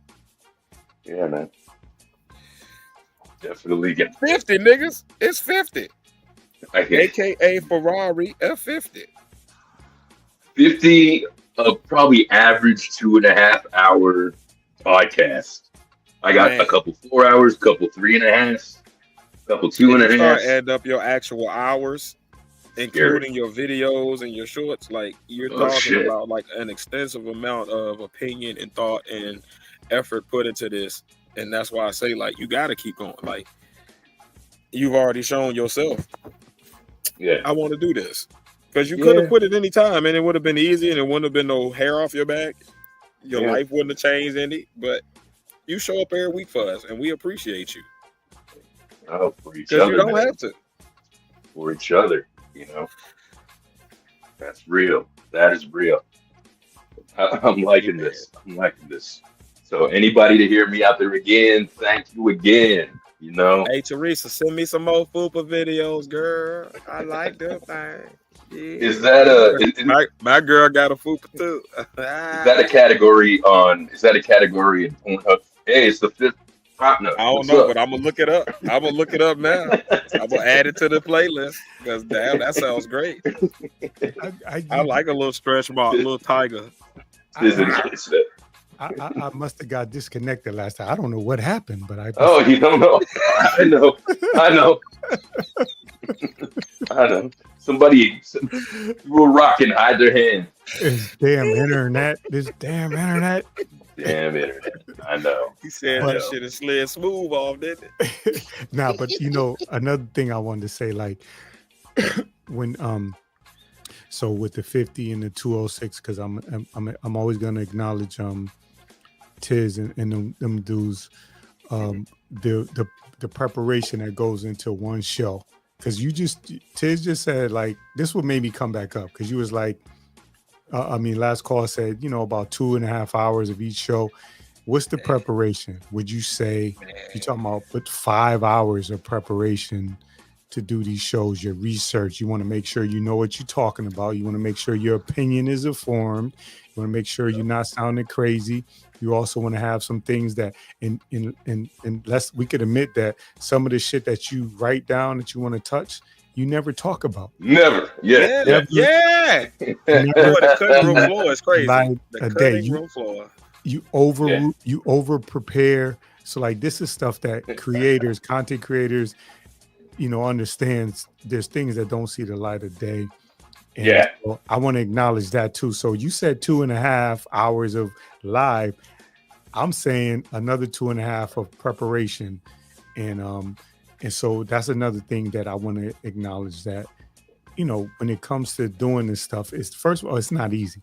It's not easy there are people that are naturals that can just press live and go, but it's not an easy thing to do to put your opinion out there. And you guys, both of you guys have been on camera. So now you've shown your face, you've given your opinion. You know what I'm saying? These are things that, you know, in the long run will benefit you because people will see who you are, and they'll feel like you're authentic, and they can, you know, rely on something specific. When I tune into Last Call Show, I know I'm going to get this. When I tune into the Partner Show, I know I'm going to get this. Yeah. There's something to be said about that, but also too, you shortchanged it. You said 2.5 hours. I just, from a creator to creator, I know when you say 2.5 hours, it's probably double that, and it might be triple about the preparation from inception to execution. It's a lot of time, and you know, sometimes people feel like you just press live and you just talking, right? And that's far from it. That's why, like, to do 50 shows is a big deal, and then over 2 and even setting the thumbnail and other things like that. Right? All of that. And we're talking about, for him, like for us, you know, it may be what, 400 hours if you double the hours plus whatever. But we're talking about, for you, you might be close to a good 75 just because of the time it takes you to do your video plus the podcast. Like you're doing an extra step every week and to add another perspective that's anywhere from 15 to 30 minutes. So like that's another hour or two of just research and typing out a script and understanding like where do I want it, what points do I want to hit. Like that's admirable. Because you care about what you're putting out. You're not just Yeah. putting out stuff I where do. you are. And again, I'm gonna say this before I leave. Authentically, no. I'm not gonna. Oh, okay. You already started laughing. Sign and dash. My reputation precedes me. But no, I tell Tiz this. Part of what you doing and part of giving your opinion and part of what you're expressing is the authenticity. And I'm gonna say this again to Tiz. It's not. He might have erased it. He might have deleted it. One of the best episodes that I ever seen from him was it was a DV situation with a football player, and he came on, and it was raw. It was him. He had a clear opinion about it, but he let it be authentic. It wasn't scripted. It was him talking and expressing how he felt. I think that's important too as we move forward when we have these conversations to express how you feel, how you truly feel, without the restraints of is this going to offend somebody? Is this going? And we got constraints with YouTube and all that. But I mean, one of the important things is for people to be able to show up and say, I know when I tune into the partners, these brothers, they're going to give you their opinion. It's going to be some comedy. It's going to be some seriousness, but it's them. It ain't going to be nothing. It's not an act. These guys are not characters. I think that is going to translate in the long run more than anything, that people don't feel like you're a character. So I did want to leave with that. Again, salute you for the 50. You going to 100 next. I got to get to my 50, and then when I do my 50, but before my 50, again, we're gonna do something. We're gonna chop it up. I'm gonna come up with something. I'm gonna send it to y'all. We're gonna chop it up. We just got to figure out the day and time. And we'll do that again. And again, it would be like us with the partners, but last call is gonna jump in there. We're gonna do something. We're gonna have some fun. We're gonna do some. We're gonna do what y'all do on y'all channels. I'm gonna try to bring that energy to what I do. All right. So again, salute. I'm out this time. Thank you. Thank you, sir. All right. I know nothing. Ain't nothing. I'm leaving. All right, hang up now. Hang up. I don't trust you, man. Press that in, man. Come on. Don't make me do it. That's funny. Oh, and I actually know the exact video he's talking about too. That's crazy. I think, is he talking about the RG3? Was it that one? Nah, it was Zach Stacy. He threw his girl around the living room like a rag doll, pretty much. And I remember the morning I saw the video. Oh yes, I remember that. It was just I was already having a rough day, but just seeing that disgusted me to a level, I was just like, what the? I was there. I remember that. Yeah. I remember that. Yes. I understand what he's saying. I feel like my two most proudest moments is probably that, and when I allow myself to just react to the fact that I wasn't seeing my little man every week no more. I feel like them probably the two most, because there is a balance of like I gotta be on point for the pod, but I also feel this way. Yeah, I remember you sharing that with us too. Yeah, and I think that those are probably my two most important moments as far as who I am as a person on the podcast, just because it probably showed the most authentic ways that this is just me. It ain't no script and I don't have no bullet point. It's just, it's just it. So I understand what he's saying.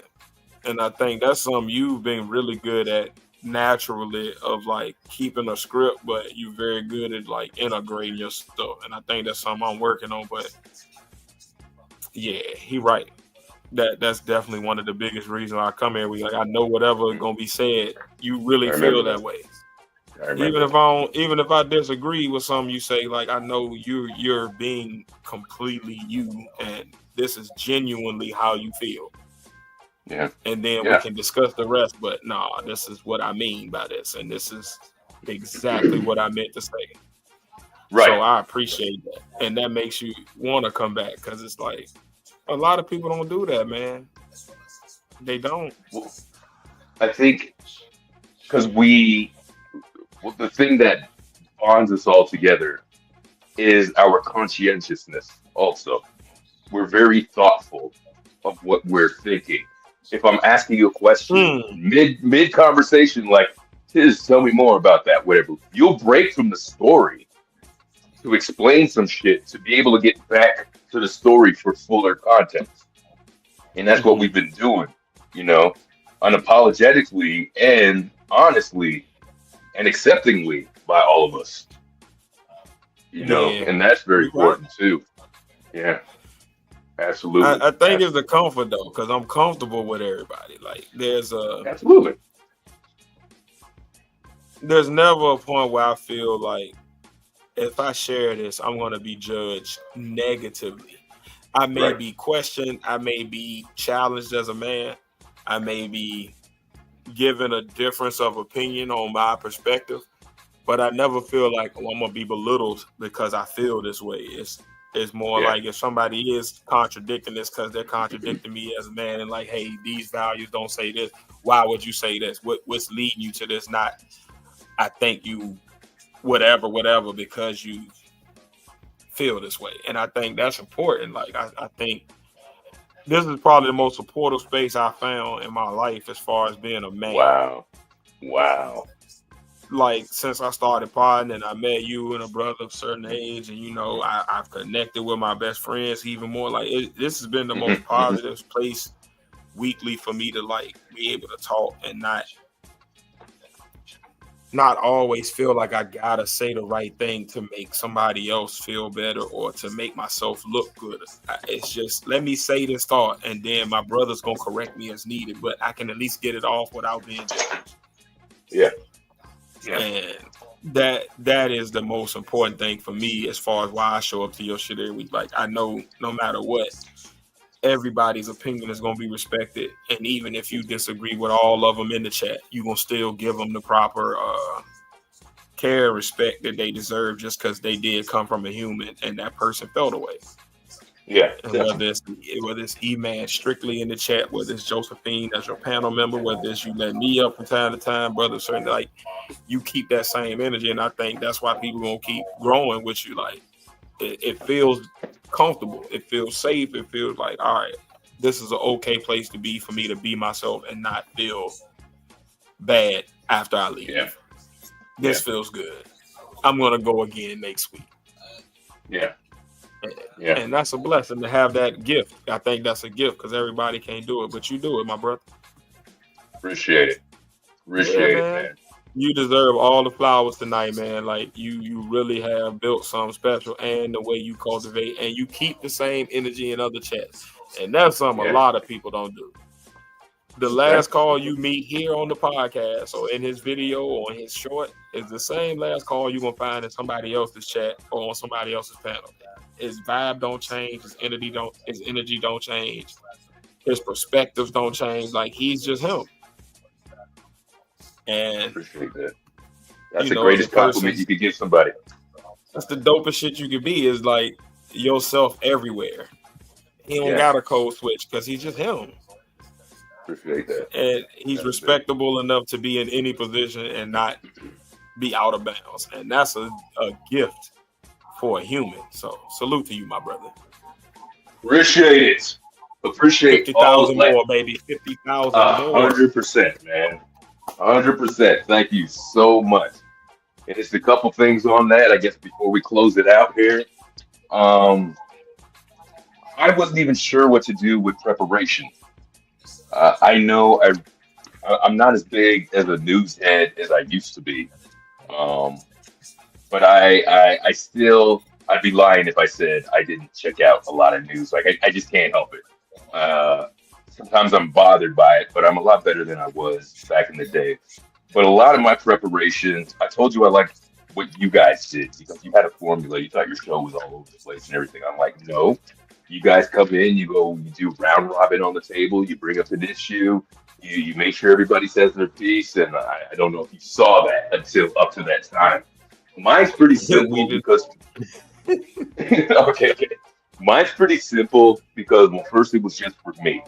And I figured if I could do an episode, a regular episode for me would be 3 topics, 3 different news items, 3 topic items, Umar, Trump, whatever else, and spend approximately 20 minutes of at least talking about the information so that if anybody wants to call in or have a debate or anything, then we can do that after I say what I'm going to say. Doing all of that should take about an hour and 10 minutes. Anything extra than that is just good conversation, and it just makes the show a lot better. So my preparation is kind of like finding 3 topics and then maybe finding about 3 things to say for each of those topics, sort of deal. And then the rest of that is kind of what I go into, kind of the way that I prepare to do that kind of stuff. But we all do it our own way, and it shows, and we're all good with the information. I have and if I need you specifically for a day, or I need some information from Tim or something like that, I believe I did it like this. Boom. Immediately. Here you go, my brother. Yeah, hell yeah. Do what you need to do. And I like that relationship with you guys. And you guys are so, in terms of this YouTubing thing, you guys are so far beyond me. But I'm so glad that you scooped me up. You are. I'm so happy that you guys kind of lean back and scoop me up with you for this ride, just to be part of the YouTube making experience, man. So thank you for all of that, man. I don't even know what I'm humbled because the way you see us and the way we see ourselves is so far. That boy said we so far ahead, man. Do you know you was the first one to figure out how to do a dual stream? Come on, man. I just tried something, man. Bruh, I was struggling to get two soundboards together. You figured out how to combine 2 streams into one. So I want you to understand, like, as much as you think we ahead, we just been doing it longer, but we're not ahead of most. Like, we're the bare bones what you can be as a podcast. And then everybody else, we're just happy to be a part of, because they're all, like, you're way ahead of us as far as structuring. A brother of a certain age is way ahead of us as far as interviewing and understanding, like, how to, like, pace his show. There's plenty of people ahead of us when it comes to graphics and, like, understanding how to integrate videos and stuff. Like, we are. We just happy to be here, man. But to be surrounded by dudes that are great enough is the coolest thing, because, again, it makes us better. Like, I'm edified and I'm made better by being around sharper steel. I'm getting sharper. Okay. I'm going to learn more. I'm figuring out more. Oh, you did that. Oh, that's why you're doing that. Oh, so it's helping me. So, like, yeah, like, even our off-camera conversations, like, I've become a better person because, the big bros then pulled me to the side and gave me that wisdom I need. So, like, yeah, it's funny that you even flatter us like that, man. We just out here floundering. We just happy to be a part, and we glad to see the people around us shine. That's it. You know how highly you're regarded from, your peers. I appreciate it, man. We totally appreciate it, humbly, very humbly, because we are very self-aware and know our many flaws. So we appreciate anybody seeing the greatness in us in anything. So thank you. Beautiful, man. You guys on tomorrow or what? Yes, we will be on tomorrow. Probably be around 10 o'clock because I work till close tomorrow. So probably be around 10 o'clock. Y'all will see the video scheduled at some point tomorrow during the afternoon. And if y'all are available and you want to pull up, y'all know y'all always welcome, man. And guess who's pulling up? Hey, you better. Number 4. We will be hurt if not. Whichever one of y'all number 4s that y'all want to argue. Number 4. Both of y'all show. The real number 4 is pulling up. That's right. I can't deal with y'all too, man. Brother of a certain age is number 40. We're going to have to make y'all a race or something for this. Y'all going to have to, like, go head up in an Oklahoma drill or something to figure it out. You know what? I got to start... I don't know if I got to start giving people mod things or whatever, but in my opinion, it's the Partners podcast. You got your link or whatever. Actually, let me see if I can do this real quick. Let me see if they will allow me to do so. Give me one I think second, it my does. friend. I'm gonna put that on. This We she gonna go make me find put my that. technology hat on. We Give me are one probably gonna wind it down anyway, ladies and gentlemen. I think it's about that time. Oh, I know that music. Yeah, I might play a couple. What is that you be playing? It's Like what instrumental is that? That shit. It sounds like an old Ghostface beat. it's something that I made blurry. It's a Jay Dilla beat. Oh wow. Okay. So Okay, that fits. That he still gave fits it that to song. a rapper by the name of Concept, and I did a loop and I changed it up a little bit, but the name of the song is called Too Late, and this is by the end of the song, but the instrumental.